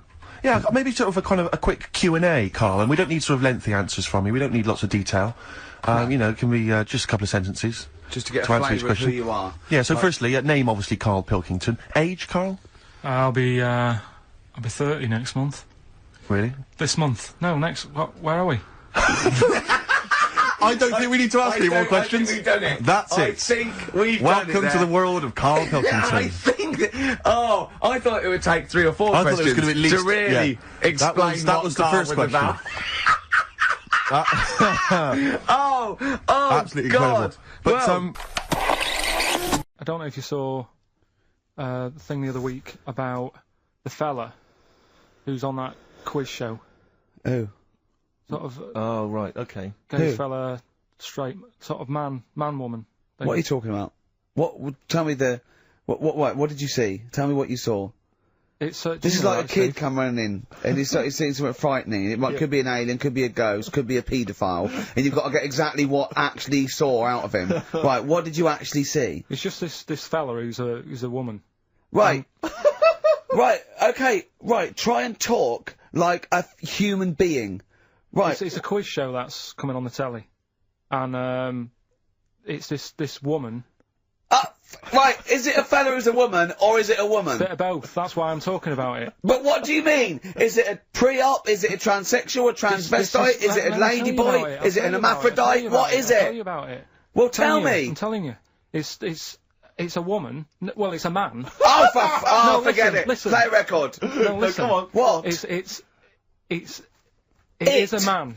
He is a man. Well. Oh, Christ's sake! It's a TV programme where they've got this... Transvestite or television? It is a transvestite, yeah.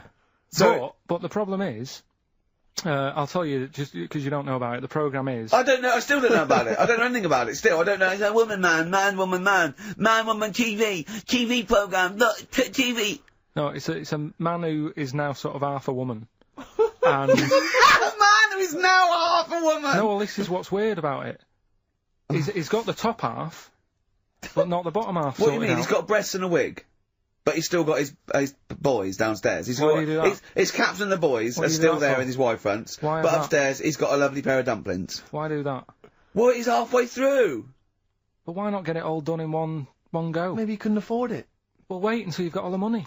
That just looks a mess.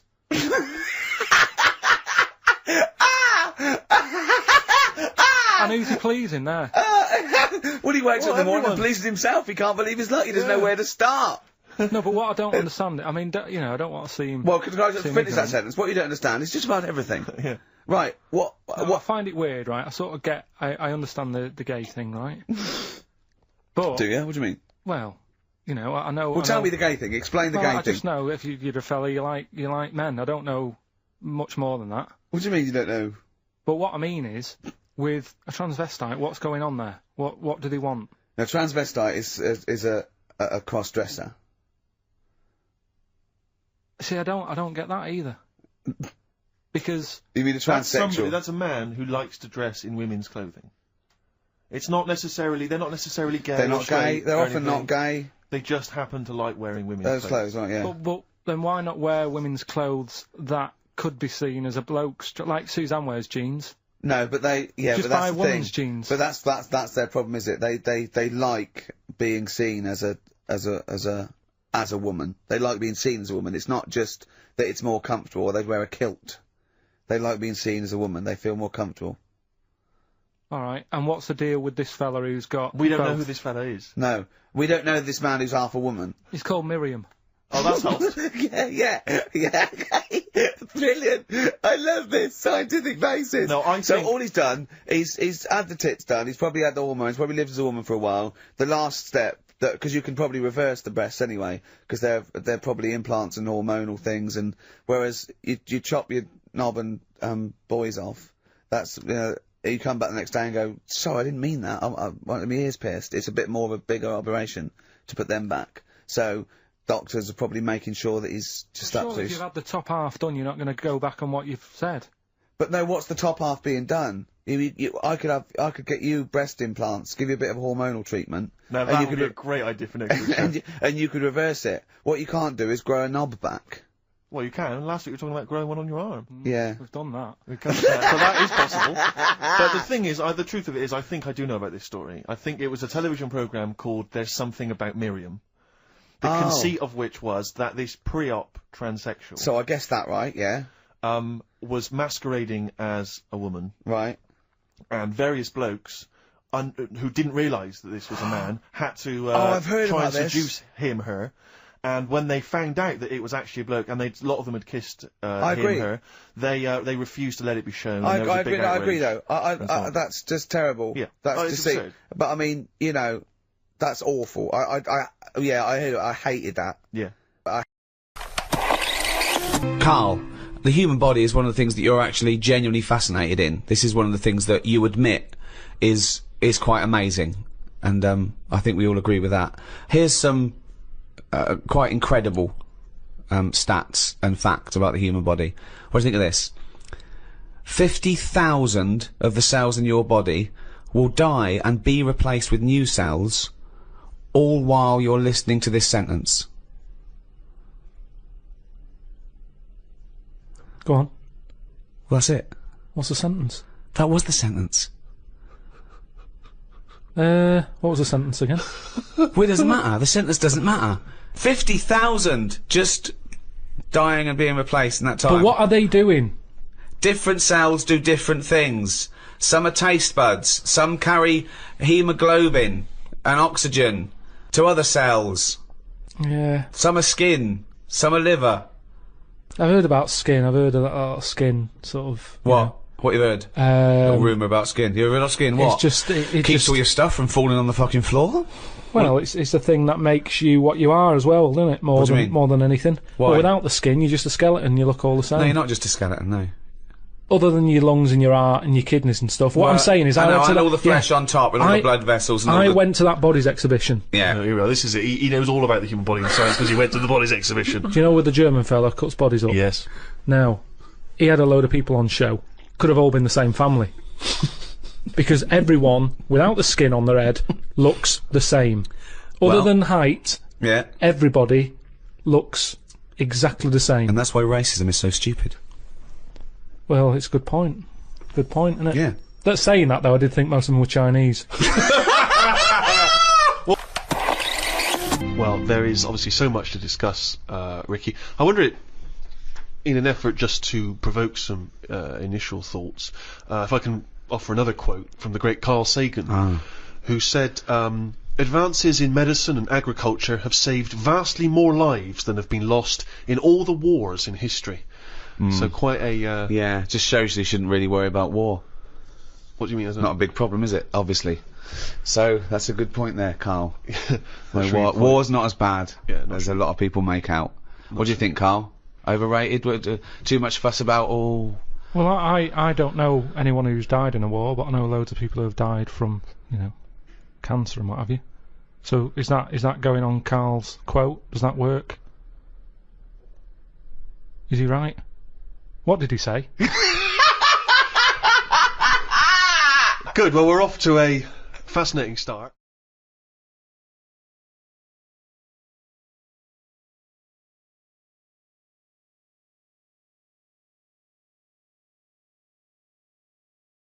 Imagine, oh God.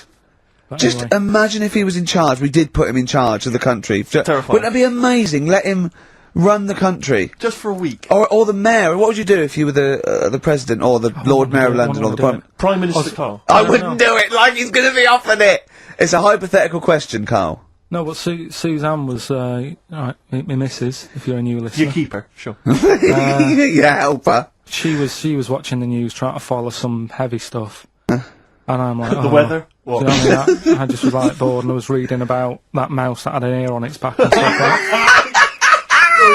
that. So she said, well, you take notice of this. Should be, you know what Ricky and Steve are like. They try to teach you stuff and you don't even want to learn. So to try and get me interested in it, she was like saying, what would you do if you're president and stuff? Yeah. And I can't be doing with any of it. What did you come up with? You must what would have. your slogan be? What did you come up with? Did you come up with anything? I had a little the design of it, right? I said I'd have like red and blue, to sort of, do you know what I mean? Both sort of major sides into one. Well, that's broken the back of it. That's a pretty good manifesto so far. Anything else? What's on the second page? I had like KP looks after me. That would be the badges, would it? Yeah.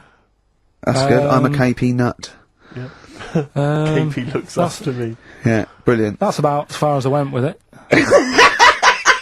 What would you do? What about, policies, transport, crime, just law and order?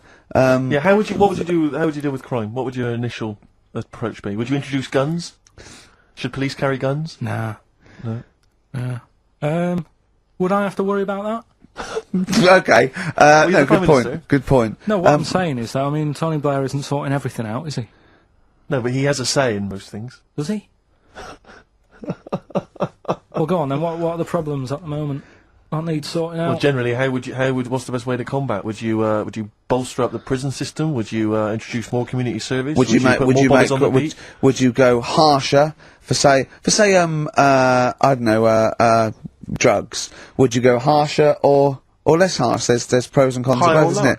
Because of course you can't see to condone it, but some people, you know, you don't want to go through the court system and cost taxpayers thousands of pounds of money for someone, I don't know, difference between smoking a spliff and dealing crack. Do you know what I mean? You have to all these things. Have I lost you? Yeah, I'd just think about it for a bit. Do you know what I mean? Brilliant. You think about it for a bit. Yeah. Probably ask Suzanne. Do you know what I mean? This is amazing. Get her help on it. Yeah. And what about the foreign situation? Would you have supported Bush in his war on terrorism? You're aware of this war that we had recently? Yeah. Sure. I mean, if I was new, though, couldn't I just say, look, new slate, do you know what I mean? Let's start again. Yeah, right. Of course you can. I'm in charge now, let's see if we can sort this out. What would you do then? Then see what happens. Brilliant. Suck it and see. Brilliant. Brilliant. This is excellent. Now, this is not really your jurisdiction. This is not really your area, but I imagine you'd have some powerful friends who might have a say in it. Go on. Yeah. Would you, what would you do about, single-sex marriages? Same-sex marriages? See, this Cameron, I thought Cameron had blown it on Big Brother because they said, you know, what do you think about, gay fellas getting married? And he went, no, in the Bible it says, you know, a man and a woman, and I thought, oh, he's put off a lot of, I don't think many Christians tune into Big Brother, but we know the gays love it. Yeah. They love Big Brother, don't they, the gays? Yeah, so interesting. But, what would your take be on that, same-sex marriages? And then what, having a kid? Well, just let's start off with, you know... that's alright, isn't it? Do you know what I mean? Just let them get on with it. It's not affecting anyone else. Sure. Yeah. Sure. Right? But it starts getting tricky. Right. When you get a kid. Okay. Go on, why?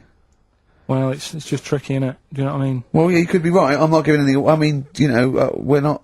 There's no right or wrong it's answer. It's alright if you were in, if you lived in the jungle, right, with no one else, right, and you just had these two fellas, right, looking after you, but because you got no one else looking in on that saying, oh, you're a bit weird, aren't you? Do you know what I mean? But as soon as you come to... why have they got married? Do you think that gay people turn to a bloke because they couldn't get a woman? If there's two fellas go away and they're in the jungle, they go, we're definitely not going to find a woman here. We might as well bum. That's not how homosexuality starts. People don't... It makes you wonder... No, it does make you wonder. Gays don't go, well, I'll tell you what, I haven't seen a woman I fancy yet, I'll try a bit of knob. No, but what I'm saying is, right, if you're brought up in, like, a little jungle, right? Yeah. How are you brought up? Someone just puts you there. I don't know what this is about. Steve, I can't be bothered running the country. I'm fascinated. I can't be bothered running the country! Like, I'm too much trouble for you! KP takes care of me. Alright, fair enough. What I'm saying is, right, if you're brought up in a jungle... Right. Right? What do you mean brought up? Just let him finish. What does he mean understand brought up, though? Like Tarzan. You've got to tell me what you mean by brought up. Wolves, chimps... What? Right, well, there's a good example of what I'm saying to you. Right. Right, what I'm saying is, there's a fella, right, he's brought up in the jungle. Shut up, just let him finish. Let him finish! There's no women about, he doesn't know about women, he doesn't understand what women are. Right. Right? But another fella walks in the scene. Yeah. And he gets pally with him. What does he talk about? Then they've both got needs. This scenario is ridiculous. How has he lived? Or do you know what's his reference points? I can't be bothered with this. Honestly, Saturday should be, you know, day off and that, not worrying me about problems. Oh God! KP takes care of me. Oh dear.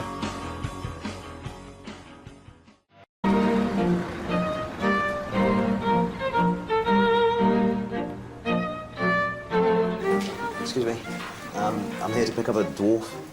Oh, yeah. Drunk and disorderly and riding a children's tricycle down a dual carriageway. Right. They can press charges? No, if you're happy to take him into your custody. Yeah, okay. Whatever. Wait a second. That's what I mean. As soon as they even think they're in a film, they're going to get wasted. My name is Maximus Minimus. And I'll have my end away with your wife or the next. We had to confiscate his sword. I've got my own sword. My bog sword. Ha! Whoa! He's thrown up over his own penis. Oh! You're not getting in my car smelling like that. No need to. I've got my bike. No, Pete, you can't go on the bike. Not again. No, whoa! Stop! Pete, stop! Oh. Don't go on the dual carriageway. Take the back roads. Just, what is he? Oh. How long's that going to take him to get home? Oh, no, he's off. Look, he's just flailing like a dung beetle. Oh, it's pathetic. I met a bloke on a conference once who sent a drawing to Blue Peter. It was their designer car of the future, and he sent them a drawing that was a car, and the only innovation was that you can have a shit while driving. And then he put shit goes down pipe, which becomes fuel. They must have looked at that and gone, what a maniac. I think that's a brilliant... I mean, I've driven a long way. I drove to Cornwall recently, and I would have loved... But I think he did it when he was about 9, and he must have thought, oh, I'm being driven to school. Oh, I need the toilet. Wouldn't it be good? But why hasn't that been done? What? Well, like Steve says, I've been in the same situation when you're driving and you go, oh, where's the service station? You see a sign saying 36 miles. So what would you're in agony. So you suggest pull your trousers down and shit down in the seat that's a toilet? Yeah, what's wrong with that? Well, you got your nan in your back. She's got one as well. So you are going to Cornwall all shitting? Well, not all the time, but it's more useful to me than a lighter. So also, Where do you wash your hands? Wash your hands or wipe your arse? At what point does that occur? At the end of the journey. Oh, God! So, you get in, you have a shit at Deptford, and you wipe your arse at Polperro. Yeah, but like I've said to you, this isn't like just people going, oh, I think I'll have one. Do you need one? Not really, but it's something to do, innit? I'm sick of playing I Spy, I'm having a shit. You have it when you really need one. When you have to pull off a motorway, it's a lot of messing about. There's probably going to be a queue at the toilet. No more queues at toilets. 10 minute break that takes, doesn't it? 10 minutes to 10 pull off, minutes. have a quick shit. Driving along, it's just going on. It's just going on. Don't even know about it. Radio's on, everyone's happy. Doesn't matter. I don't know, I mean, we all do it as well, that's the thing. Anything else you'd come up with? There's so many things. Chocolate fountain, anything like that. I just go, what are these? Who's invented these? Who's okayed this idea? And yet I can't have a shit on the motorway.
I believe it's generally acknowledged now that I broke Princess Superstar on this show, and she's since had, you know, successful single and album. I'm trying to do the same here with Nerd. In Search Of is the name of the album. Released on April the 8th, or should I say re-released. Some of us had it a while back, Rick, you may recall. They've obviously worked as hip-hop, you know, remixers and producers with Jay-Z, with P. Diddy, with Khalees, ODB. Khalees features on the album. That was called Things Are Getting Better, and it's dynamite. It's worth getting. I've been trying to break Bob Dylan, haven't I, and Exactly. Radiohead and all those. Yep. How are you getting on? Alright, they're doing well. Make It With You. Great track, isn't it? It is a good track. You can't argue with that. I think Bread defy slightly my test, don't they? The Ladies and Gentlemen, Please Welcome to the Stage. Because Bread is a pretty awful name, and yet obviously they were very successful. Oh, they're pretty big. I think they, yeah. You're not confusing it with the, sitcom. I'm afraid with I often Joey. do. I always associate the two, and that's never a good thing. Yeah. Game's getting hard. 'Cause someone's dealing you a losing card. Was that recorded by Bread? I think so, the cast of, yeah, I think so, yeah. Right. Win it. So, the game, yeah, something like that, yeah. Bread. Bread. I bet you love. Look at his face lighting up. Did you like Bread? You tell him an Aesop fable, he's not interested. You sing the theme to Bread. Yeah, little manx, like the scally sort of Scouser sort of ways. Manx don't like the Scousers. Why not? Why can't they live together? Why can't they all live together? I tried, and then when I went to, where's that place they have flies the size of, you can't get them in a matchbox? Well, most newsagents don't put flies in matchboxes. I mean, what do you mean you can't get them in a matchbox? You mean buy them at a tobacconist's? No, I remember being there and thinking, God, the flies are big here. What? I can't remember, but anyway, there was a Scouse bloke there. What, a country? Or Yeah, abroad. Right, okay. Flies are massive. And there was a Scouse bloke there, and I was quite happy to let things, you know, we don't get on, but I was like, I'm on holiday, we're in the same town, let's get on. Yeah. And he couldn't stand me. Name was Alan. I think he lives in London now.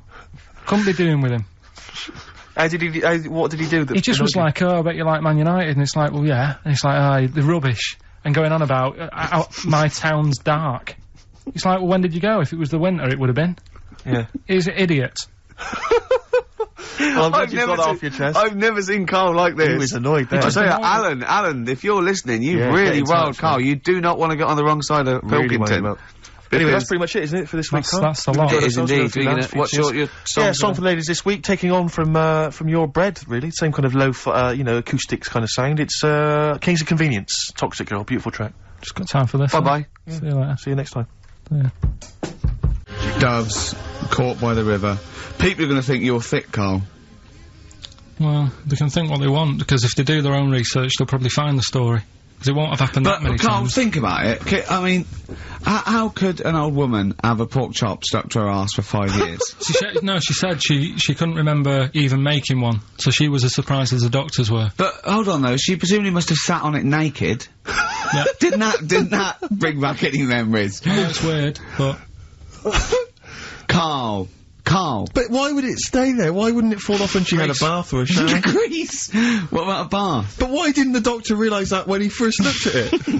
Yeah. Was he not paying attention when he said, I think he's a tumour? Didn't he not look a bit listen, closer? think about it. A pork chop stuck to your ass for 5 years. You're naked, you sit on a pork chop, you go, nothing. Yeah, no, there's nothing weird about that. I can't feel anything. Even if you had a dead leg, the time you that pork chop, what else you got dressed? Well, she might have not have done that much. She's old, she probably just sat down and didn't move for a bit, and over time it's stuck, and then... What do you mean over time it's stuck? Do you think the longer something there, the more it stays there? Look, I know that's why the pork chop goes, well, we've been here a year, we're not going to move now. I don't think we're going to move now, but I'm quite, you know, attached to this buttock. I think I'll stay here for another 4 years until some doctor works it out. I love the idea they got her into hospital, they gave her the bed baths, they got her ready for the operation, they laid her out. They were just right to take get the scissors or the knife, make the incision, hang on a minute. This is a pork, Bring me a frying pan. This is a pork chop.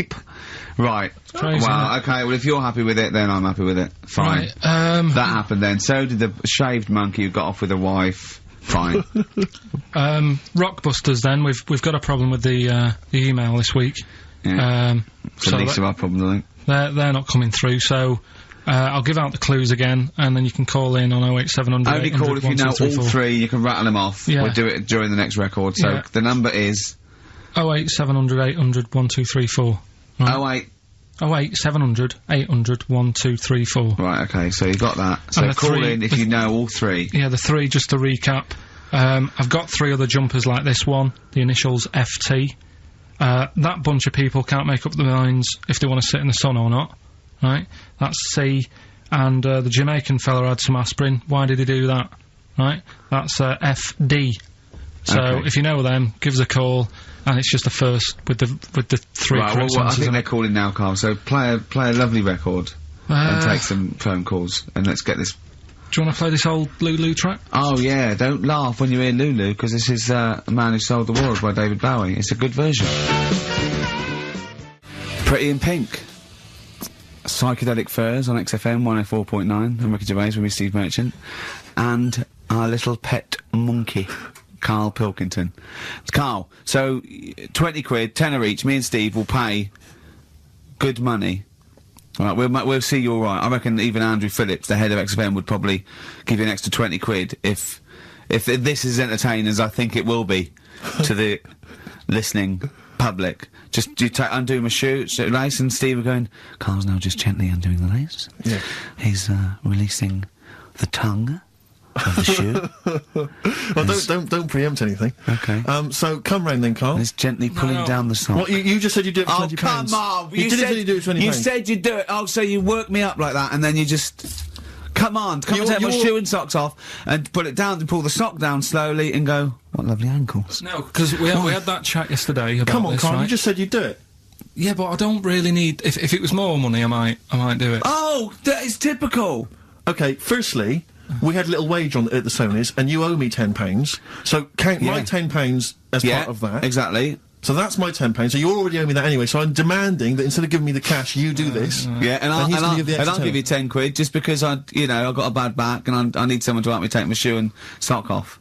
Because I think I'm getting that airplane thing where my feet are swollen up. Yeah. Yeah? Well, you've been auditioning people for that job, haven't you, all week? Come on. No, I ran it past Suzanne last night, right, because I knew you were going to do this, right? And I said, would you be annoyed if I know we need a new kitchen and that. Yeah. But can I leave it? And she said, it's up to you. You do what you want to do. But we're not interested in what Suzanne thinks. Yeah, well, I don't Carl, you just said that you would do it for £20. We are offering you £20. Just to take... I mean, I assume you'd take that off as a mate. If I twisted my ankle playing football and I was... I hurt my back, I'll go, take my shoe and sock off, and you go, yeah, no worries, mate. I assume you do that for a mate who'd hurt his ankle. Yeah, but it's not the same, is it? Toyah bound Wayne Sleep's foot when he was bouncing on his bed and hurt his ankle. She didn't expect money from it. She didn't want Sleep to pay out money. The singer of Mystery does not need Wayne Sleep, probably our greatest dancer since Lionel Blair, to pay money to help his ankle out. I thought we were mates. It seems to me that you've already lost us a Sony this week. The very least you could do is bend down now. Take your shirt off. Let's move on. No, come on, Carl. Seriously, we've got to do this. Take the shirt and sock off. I'm not doing it. It's too... Carl! Why not? I'm so angry. Yeah, because you said you would. You've welched on the £1,000 showering with Johnny. Johnny doesn't even know about this, so Johnny's probably lost out on money. I suppose you'd split some up with him for having the shower with you to get you the money in the first place. So... The problem is this, Carl. People now are listening, expecting to hear this. That's why we didn't win awards, because you'd never go through with it. You've promised them something and you're not going through with it. Play a record. You're just like all the girls I speak to. That's Across the Great Divide from the band. Rick, I bought a little treat for myself today. I've been meaning to buy these ever since I moved to London. Yeah. I'm sure everyone listening has seen them. Maybe you don't have them in your own collection. Carl, I don't know if you've come across them in the past. But it's the postcards. Now, most of you, if you're a tourist in London, you see the postcards there. I think there's one with a punk, isn't there, with green hair? Yeah, from 1977. Yeah, I think there's one which is like probably... it's probably a grandfather now. Probably something like A View from London at Night, and it's just black. Oh yeah, that's a classic. I'm a fan of the baby covered in spaghetti. Yeah, that's brilliant. Brilliant. That happens a lot in London and the old East End. Get the baby out. Where's the spaghetti? Yeah, brilliant. A wonderful memory of London. Yeah, But I was thinking to myself, how would I best want to remember London? Yeah. If I were a tourist from Prague, maybe. Exactly. You're a tourist from Prague. You want to send something home to your nan. To your nan. To Mama Dragowski. Exactly. Who's sitting at home eating beetroot. Yeah. You want to say I've been to London. I've been to the home, the birthplace of some of the great names. Dickens. Dickens. Yeah, I've seen Big Ben. I've seen the Houses of Parliament. I've seen the wonderful things. The best way for me to remember that is a picture of a woman's breasts. Yeah. With pictures of cats painted on them. I've brought They are the most grotesque things. You've seen these before, Carl? They're awful. You can find these on any postcard stack. It's just a woman's breast drawn a face on it. I think it is that all the breast from London. So there's all the breast from London, and the other one, Carl, I think you've got there. What does it say? What's the little tag? We're a couple of swells. God, we're a couple of swells. But it's just. When were that? I mean, they've been around as long as I've been in London. I just don't know. I don't know who took them. Maybe the woman. I should just point this out, incidentally. If you've not seen them, don't think that it's a topless woman. It's just a disembodied breast. Yeah. Or in the case of a couple of swells, two breasts. I know. And it's just awful. It looks like a snapshot. But what worries me is that what happened was that she was probably the equivalent of Karl, and she had two mates, and they went, look, how much would it, if we take your breast, how much would we do it for? 20 quid. Yeah. And they took a picture. Yeah. And, right. you know. How much would it cost for us to paint some faces on them, and then take a picture? Yeah. Oh, that's awful. I always wondered to myself who that person is. Oh, probably came to London to get into modelling or something. I think if you pan further down, she's actually wearing a pair of your pants. I think if you pull out, she'd probably be unconscious with a needle hanging out of her arm. But I just imagine. See, now that would be a fair representation of London.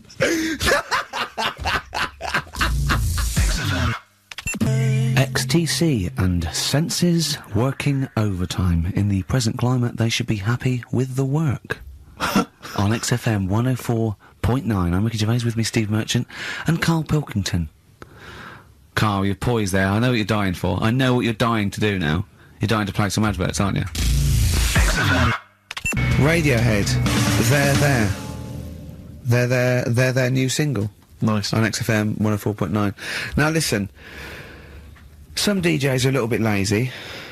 They get playlisted, or they get people to phone in with requests. I mean, they sort of work out what they're going to say. Now, we choose our records, don't we? But we are very lazy. Yes. So I thought, why don't the people phone in, say, what do you want us to talk about? Clever. Yeah? Clever. I mean, because I'm out of stuff. I didn't come in with any stuff anyway, but I mean, I'm out of just... Yeah. What's the number, Karl?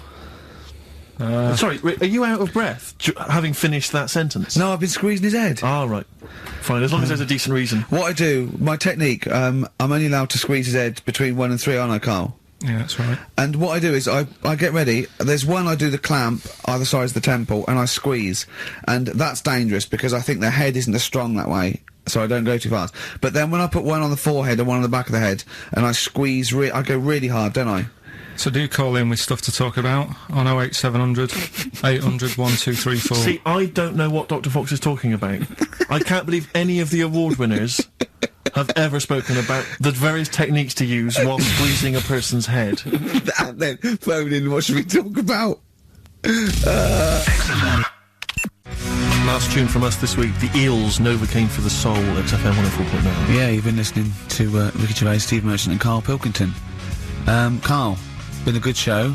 Well, I hope you've learned. What have you learned? What have you learned from the last 2 hours that you'll take away with you?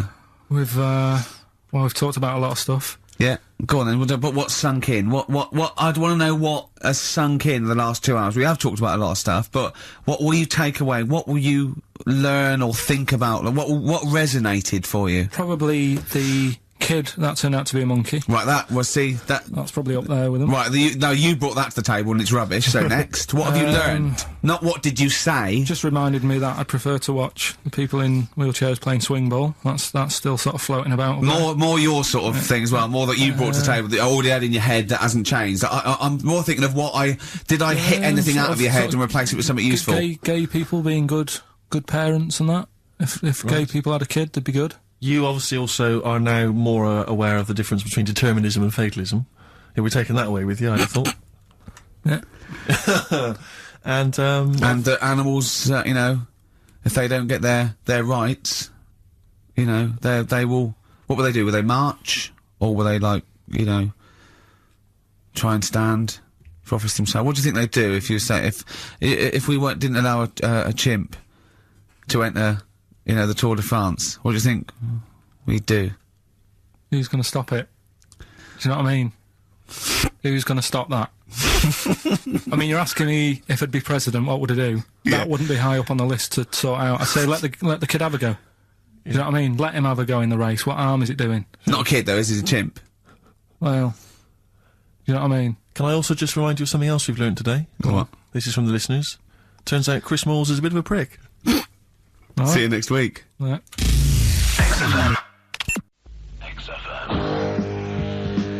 Alright. Here we are then. 1 o'clock. Yeah. Hey. XFM. I'll tell you what you should play. No, I'll tell you what, before you say, Yeah. we're back then. Yeah. We're back in town. Well, that was what I was going to say. You should play Boys Are Back in Town. No, this is Boys Are Back in Town. You should play that then by Finishing. Just a sec. That's Michael Stipe and his boys from Rapid Eye Movement. Bad day, I hope you're not having a bad day. It's Saturday, it's 1:05. I'm Ricky Gervais, with me Steve Merchant and Karl Pilkington on XFM 104.9. Big up and a big thank you to Alex Zane for the last 3 hours. I could do How long it. could you keep going with That's that? it. That's it? That is it. Because you see, Alex Zane, we came in while he was doing his last link, and he's an absolute pro, he really is. I was watching him, and he was, at home, you probably think that he's giving you his full attention. He's not. He was looking through a listings magazine, probably figuring out what movie or theatre piece he's gonna check out, you know, with a lady later. Yeah. Probably gonna cruise down there with a couple of, you know, chicks. And he really is an absolute pro. Yeah. Looking at you, Ricky, and it's like you can sustain it for a while. Yeah. You know, you're a talented performer, but it's sort of, I don't know what it is. Is it concentration with you? It just ebbs away almost instantly, and you try and do 2 things, 3 things at once, but normally on air that's you eating, taking fluff out of your belly button. I never once, when we were on the set, we were filming The Office, and I'm trying to put off actors, just coming up ways, instead of, like, member lines, coming up ways to sort of ruin the shot or make them laugh. And you came out and went, Rick, it's like having your own TV show isn't interesting enough for you. Yeah. Just concentrate, it's lunch in an hour. I went, yeah, alright. Well, the radio show even less so. I mean, Well, you yeah, really I know. can't be bored. How long do you think your interest you sustain your interest? I came on in too early, because I got bored just before we came on air. Sure, okay. I came in too early, I got to stop getting the cabs early. Yeah, so you're bored now, I think I've got to get about 5 to 1, and then I think that'll last me till about 1:30. Again, as he was saying that, he's not giving you his attention. He was kind of leaning back. He's put his feet I've up got now to on be the comfortable, desk. haven't I? And this CD rack's in the way. Sure. Well, you get yourself comfortable now. Get yourself settled. And then sort of... Because a lot of people will move the there's the microphone moving now. That's the squeaking going on. I've You've broken the CD rack. You could know. actually, of course, you could move the CD rack by getting up and moving it. But no, that's too much effort. You've got to try and do that whilst angled on the seat. I'm nearly laying down. It's almost horizontal. It's the most you can get. Well, I'll tell you what. I don't know what those listeners are thinking of what Steve Merchant say, but don't believe a word. Alright? Oh, nice. Yeah, classy. Classy. Yeah. 5 minutes past 1 o'clock on XFM 104.9. Ricky Gervais, Steve Merchant, Karl Pilkington. Ryan Adams from his new album Love Is Hell Part 1. That's his version of Wonderwall. Rick, I know what you normally enjoy, about 20 to 2. Some ads. You love them. The specials, Rudy, a message to you on XFM 104.9. Still to come, Rick, I know you're excited. Karl puts himself inside a movie this week. One Flew Over the Cuckoo's Nest. One Flew Over the Cuckoo's Nest. Look I forward think to you that. could, I can imagine him in an institution like that, though. Not much of a stretch. Let's have some ads. Jayhawks, save it for a rainy day. We had a lot of emails, Rick, saying, is Karl the fat bloke from The Office? Oh, Keith. No, not at all. Well, No. Karl has answer. no discerning talent whatsoever. Karl presses the buttons. Yeah, that guy's a funny, sort of comedian. Yeah. Oh, incidentally, we've also had an email that says, sack Karl. Your thoughts? It's not worth it. What difference would it make? Do you know what I mean? So alive, Ryan Adams on XFM. We're here by ourselves. Where's Karl, Steve? Well, if we can get through this link, Rick, there's no need for him whatsoever, because I'm manning the desk, you're over there providing the shtick and the comedy, the laughs, the entertainment. Karl is making us a cup of tea, but he was too late for that even. You know, he's providing very little for the show. I think he's threatened to bring Rockbusters back for one last time. Looking forward to that enormously. Yeah. Now, I like Ryan Adams, but I prefer his sort of like melancholy, sort of modern alt country sort of vibe than that one. Yeah. Which brings me nicely to this. Okay. I got sent a CD in the week. Yeah. Right? Just play this. You want me to play it? Yeah. Michael Franti and Spearhead, Everyone Deserves Music on XFM 104.9, giving away some prizes for That's what the bosses say, everyone deserves music at XFM. Absolutely. Choose 2 CDs. Yeah. Whatever you want. Well, the 2 that Carl's chosen are, of course, Kings of Leon's album and The Best of Bob Marley. And Paul from Basildon in Essex, we're going to give you the 25th Hour on DVD, Dr. Terrible's Face the Horrible, Lord of the Rings, the Fast Show Farewell Tour, and the complete second series of The Office. That's still available in the shops. Was that on DVD? That's on DVD. That's good, yeah. Plus, I think there's probably a best air guitar album in the world ever as well, which we can throw in. I know. That'd be a big treat. No DVD of Animals selling out fast. I couldn't get one myself. So, what about some adverts? Rick, I know you like to occasionally share your musical tastes with the audience. Yeah. And, you know, just talk about what you're raving about at the moment. Yeah. But I can't get enough of this Bright Eyes album. I'm wide awake. It's morning. It's brilliant. Beautiful. It's beautiful. There's so many great tunes on there. It's one of those albums where it actually holds together as an album. You want to listen to it from the beginning to the end. It's dynamite stuff. I'd say go out and buy it. Oh, I recommend it to anyone. Talking of going out and buying stuff, Rick, remember... Well, you wouldn't know about that. Well, no, this is why I had to put out that appeal for free stuff. And, you know, we did mention that at the beginning of the first show. Yeah. Because, you know, we don't tend to get sent a lot of the usual kind of treats that a lot of radio stations and radio DJs get sent. Certainly we never get sent music, Rick. I mean, we're probably one of the only DJs on this station that's allowed to play their own records. We're totally unplaylisted. No one ever sends us any records. I know, it's unbelievable. But we do get sent now, I'm pleased to say, some other stuff. And people are now beginning to see that, yes, if you do send us stuff, we will shamelessly plug it. We've just been sent the book of British hit singles and albums. That's proper the new gift. edition. A great gift. That is not a CD from an unknown band who pressed it in their garage. Yeah, exactly. That is, you know, that is not a, will you review this book I've done about the history of punk? That is a lovely, I could easily give that as a gift at Christmas time and someone would think that... Now you're thinking, exactly. you're thinking you've saved 25 quid there, aren't you? Easily. Well done. Well, look, I mean, it's a lovely day and, you know, if anyone's thinking of having a barbecue, could I suggest, a lovely Banrock Station, wine? Okay. If you don't know about, let me tell you about this. You know Tony Charley, the manager of Banrock Station? Oh, yeah. Well, he comments, being an Australian wine brand, we are very much pro the outdoor way of life, enjoying a barbecue with a bottle of wine amongst friends. Hear, hear. I agree with Tony Charley. Yeah. And it's a lovely, now, do they do both red and white wine? I think they do, but I mean, I love the full-bodied taste of the Banrock Red with maybe a fish dish. Absolutely. Although I've made an error. What am I doing drinking red with fish?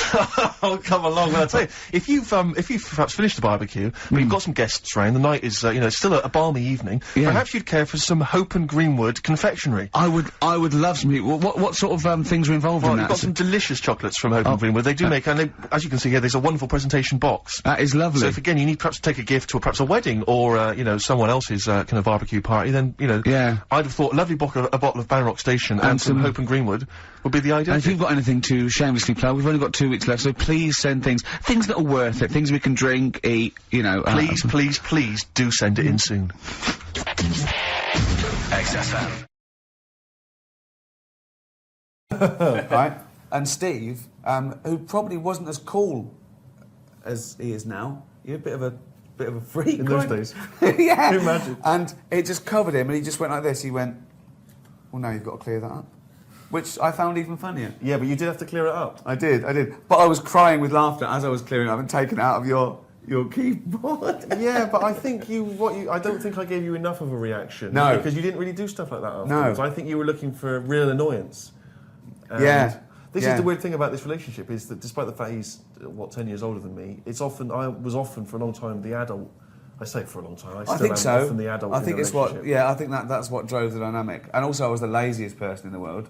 I remember once when we were working, we were writing, and Steve said, "Look, we've got a lot of work to do." He said, "Don't have too many sausages at lunchtime," wasn't it? And I actually fell asleep that day. Yeah, because there was jumbo sausages in the BBC canteen. You meant to have 1. I said I can handle 2, and I had 2. He said, "Don't eat 2, Rick." And I did fall asleep, didn't I, when we were writing? Yeah, he fell asleep under the table. I didn't realise he was asleep, and we were writing away, and part of the script, and I was reading out this bit that we'd written, and part of it involved someone knocking on the door. So I knocked on the table as I was reading it out, and he woke up thinking someone was coming in the office, banged his head on the side of the table. Oh dear, just like Lennon and McCartney. Yeah. Someone actually asked earlier on the live chat, are you concerned that Karl Pilkington is going to become a bigger star stateside than you guys? I want him to. I want him to be the biggest star in the world. I want him to be not just a star, but like an idol that people worship, just little round things that is like like the what they put on their dashboard. exactly like Christianity uses a cross. It's just a little round orange sort of circle. Because I know he'll hate it. I just know he'll hate it.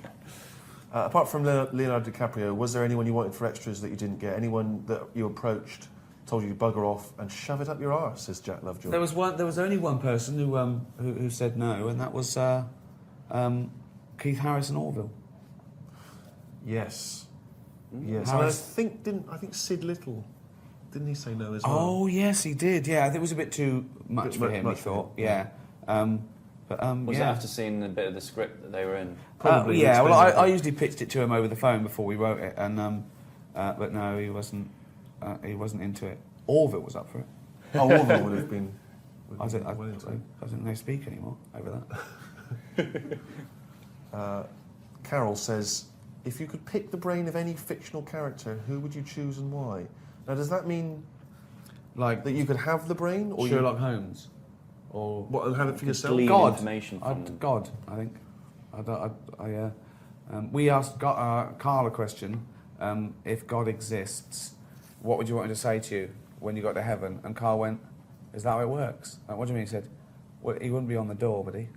I went, "No. You go up to his office." And Karl said that he'd say to God, "Well done with the world and that, but I think you've put in too much water." Hey, wow, this is a big question. What are the best things in life? What are the best things in life? First thing I thought of there, sausages. But I'm off I them thought now. that might be the answer. I don't know. A mother's tears, maybe a baby's laugh. Although Karl said that was the most frightening thing. When we asked him a question. We were doing the questions from the inside the Actor studio. We said, "What sound do you hate?" And he went, "A baby laughing would do me head in." I went, "Why?" He said, if I had a kid and Suzanne was out, and I'd put it to bed, and then I woke up at 2 a.m. to the sound of a baby laughing, he said it would freak me out. I think he's thinking of like Chucky, just sitting up going, unbelievable. The best things in life. Well, they're free. Freedom. The best things well, in no, life are freedom is surely. That's important. Surely. In every aspect. Freedom of speech, freedom to live a good life the way you like it, as long as you don't hurt anyone, kids, and floss. We've got time for just a few more questions, so do keep your questions coming in thick and fast. A few people asked earlier, I don't know if there's any truth in this, Stephen, in a recent interview that you hinted at a secret crush for Nadine from Girls Aloud. Any truth in that? I was being flippant. I'm a fan of all Girls Aloud. Even the ginger one. Yeah. No, she's, Well, don't say even. There's probably ginger. No, I didn't mean that. I mean, and including the ginger one. No, it's just so, I got very ginger beard, and lots, you want two ginger people get together, you're going to have ginger offspring, who might inevitably be bullied. So you've got to be careful. You've always got to think this thing through. But, a Girls Aloud is not just for one night, all right? They're for life. Karl said he thinks, it's actually only in England where that happens. I know, in America, it's weird, they don't get the jokes. They quite rightly, they think, well, what's up? There's obviously nothing wrong with it. But Karl thinks that even ginger cats get bullied by other cats. Why do you think it is that the ginger thing is? I don't know. I thought it was... Isn't there a reference to the Bible or something? Is there? Wasn't Judas was wasn't ginger? Judas ginger? No, what are you talking about? It's the Middle East. They're not ginger people around there, are they? Well, that's why he stood out like a sore thumb. Clearly. I have no idea why I said that. I don't know if that's true or not. I wondered if it was something to do with the old Scottish-English rivalry. Obviously, all Scottish people are sort of, ginger-haired. I wondered if that was anything to do with that. Maybe one of these MySpaces will let us know. Yeah, let us know if you can. Someone asked earlier, Stephen, has Ricky let fame go to his head? Does he only hang out with A-listers these days? People often say to me, has Ricky changed since he got famous? No, he was always a cunt. What advice, Rick, would you give to people who want to get into the business? Don't. Do something useful. Train to be a doctor or a lawyer. When was the first moment that you thought, I'm famous? Because you were on the 11 o'clock show. That was the first time I saw you. I thought, I never I was always worried about that. I was always worried about the word, that I didn't want to be lumped in with those people who do anything to be famous, just live their life like an open wound. Fame per se is nothing, and largely pointless, and it usually only has detrimental effects, to be honest, you know. But I suppose I knew I was a face. I mean, the first time someone asks you your autograph, you think, oh, but that, you know, I think everyone's famous to that degree these days. I suppose winning the Golden Globes was the freakiest, because that made the real news, not just the entertainment news. It was on front covers of... That was a bit weird. And I was glad I wasn't here when that happened. I was still in America, I was doing some work, but it you know... I think the important thing is know what you're doing it for. If you're doing it to chase fame, well, then you can do anything, really. You can do horrendous things to be famous. There's no difference between fame and infamy if that's all you want. But I think you've got to love what you're doing. You've got to know why you're doing it. And we do it for the work and the creative process. And fame is an upshot of what we do. If you're an actor and you're a successful actor, then you're probably famous. But that shouldn't be the driving force. And I'm probably much prouder of being a writer and a director than I am an actor in many ways. But it all comes as a package, really. And joking aside, the advice would be, try and control your own destiny. Own your own labour. Be in charge. Walk away if it's not right. Don't compromise. Don't think, oh, if I compromise 1,000 times, then I'll get something I'm good at. Because those things stay with you and they stay around. They hang around. There's no rush either. Don't think you have to be famous by 23 or it's all over. You know, unless you're in a boy band, that's just simply not true. And find your own voice and do something you're passionate about. Don't do anything for the sake of it. Do something that you want to get off your chest. That's what I'd say. Steve, anything to add to that? Well, I just want to ask you a question from Jensen's Beard. Have you ever thought about having a facelift? No.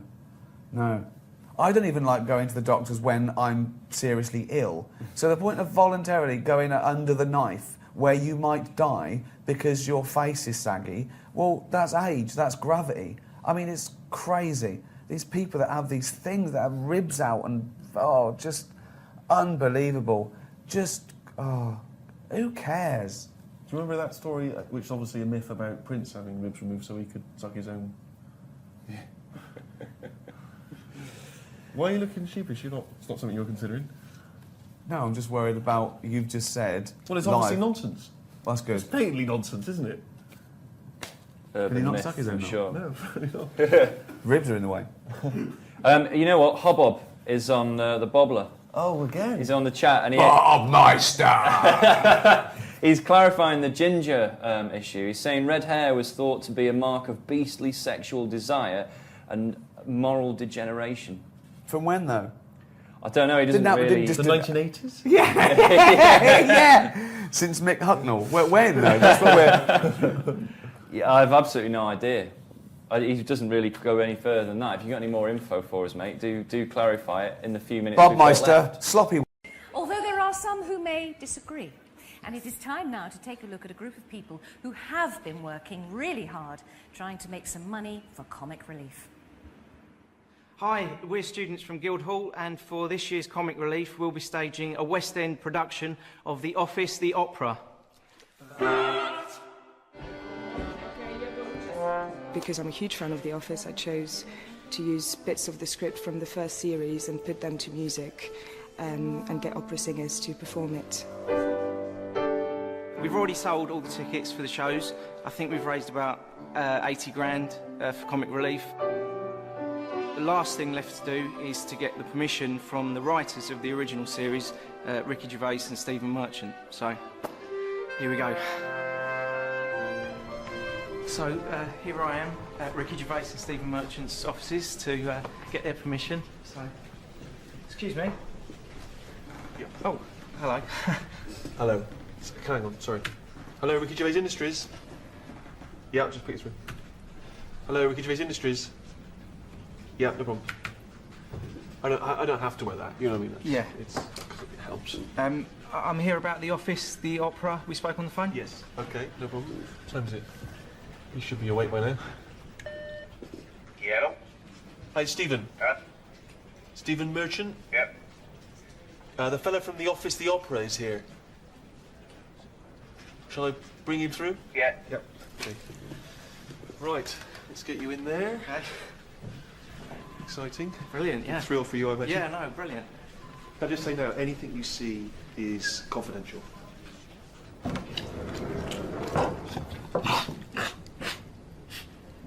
The fella from the office, the opera, is here.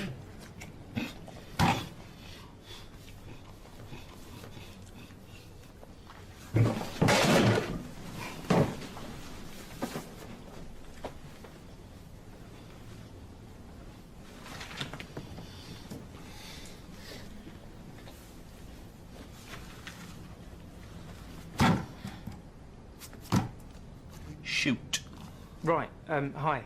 Well, for Comic Relief this year, we've written a new opera based on The Office, and we're putting it into Ooh, that's going to cost you, baby. Sorry? Serious Bunts. Most successful British comedy of all time. Shown in over 90 countries, remade in 7. It's like a franchise. I'm like Ronald McDonald, but I ain't no clown. What money are we talking? Oh, well, we're not going to make any money. Ooh, you're a good businessman. Not? Well, no, no one will make any money except That's the a charity. good pitch.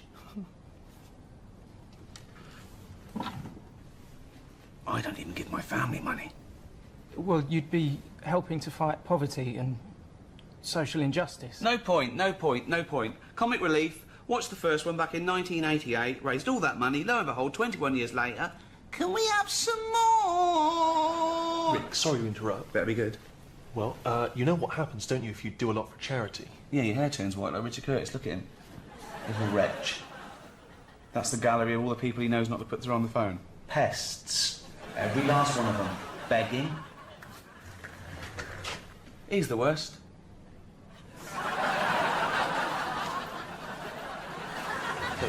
Rick, if you do a lot for charity, you can end up with a knighthood. Knighthood? Yeah? Does that sell more DVDs? 7 million worldwide. Or does it get you more awards? Well, it is an award. Keep talking. I mean, it's really the top award, isn't it? Have I got one? No. I haven't got a knighthood? No. Seems a bit weird, with all the awards I've won. 82.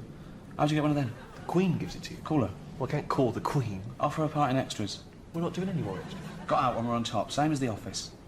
Always worth doing something for Comic Relief, though, Rick, because, you know, allows you to show another side of yourself. How many sides of me do they want to see? At least one more would be good. I mean, I think you're a versatile actor. I am. I'm a huge fan. But what do you say to that small group of critics, tiny group of critics, who say you're not a great actor at all in any way because David Brent, for instance, is not a great creation because you basically are David Brent? What do you say to them? He sat back in his chair, pondering the aforementioned slanderers. To wit, vis-a-vis, am I or am I not, like my brilliant comic creation, David Brent, entering my self versus ongoing fictional personality dichotomy? I would say no, I'm not. So what? It's a brilliant argument, but I suppose what they would say is David Brent, he's from Slough, very near Reading, where you were actually born in real life, which means you sort of do the Reading accent. Brilliantly. And then remember Andy Millman in Extras? Yeah. He's from Wokingham, also in the Reading Reading area. And Ghost Town, that film set in New York that you did? Weirdly, you play an Englishman who also appears to be from the Reading area. Yeah. Yeah, no one does the Reading accent like me, except everyone else in Reading. But What if we go down and see the production, and if you like it, then you can give it your blessing, and off they go? So, they want to see another side of me, do they? Versatile actor. You seen the film Gladiator? Yeah. On my command, unleash hell. Did you just do that in the Reading accent? Yeah, I can do it in any film or TV series you give me. So, if I'm like David Brent, sue me. You're not even wearing a tie. You never know what you're going to get. Versatile.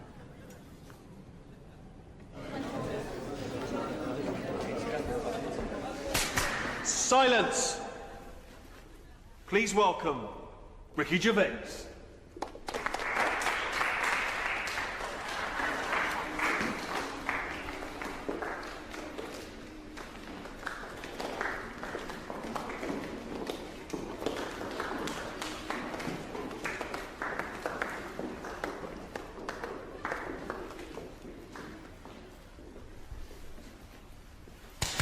Begin.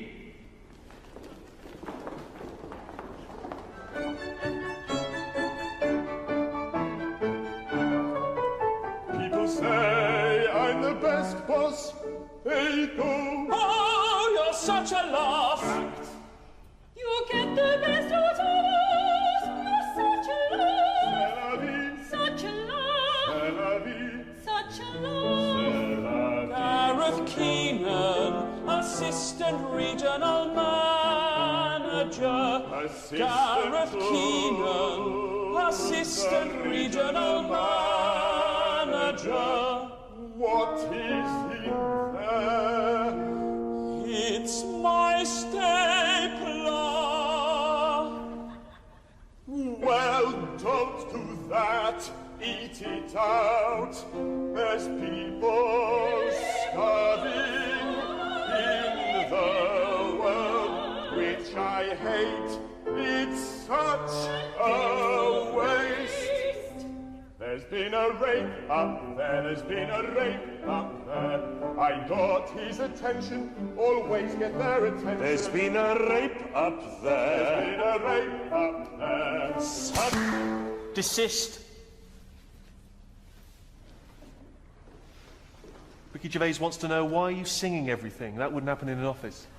Oh, well, it's an opera, so that's kind of the point. Ricky Gervais wants to know, why is the person playing David Brent so fat? Padding. Ricky Gervais wants to know, why would you want to make him look fatter?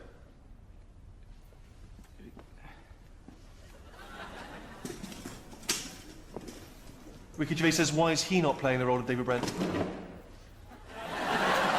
He's not part of the group. He's a stagehand. He can't even sing. Ricky Gervais says the deal is off. He does not like your attitude, and if you continue this farce, his lawyers will rip you a new a-hole. Did he say a-hole? No, I've cleaned it up.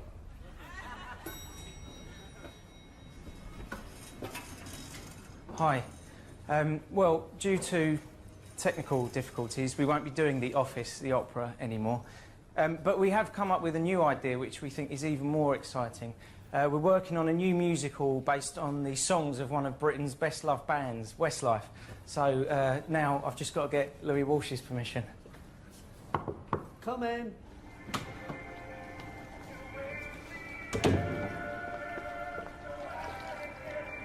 So you need my help? Ooh.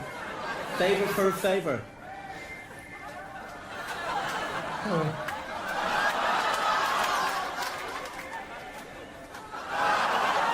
Fantastic physique. Yeah, but they're just paintings. Yeah, paintings of my fantastic physique. Room for a small one? Oh, God. Oh. Don't bother, it only opens from the outside. Oh, don't get up. Oh, Mum.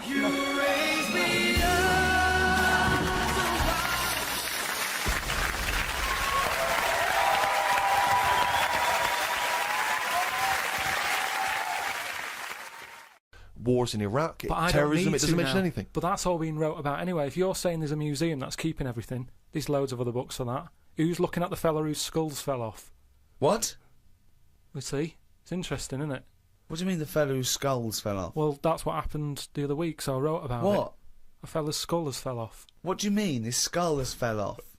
It's something to do with circulation.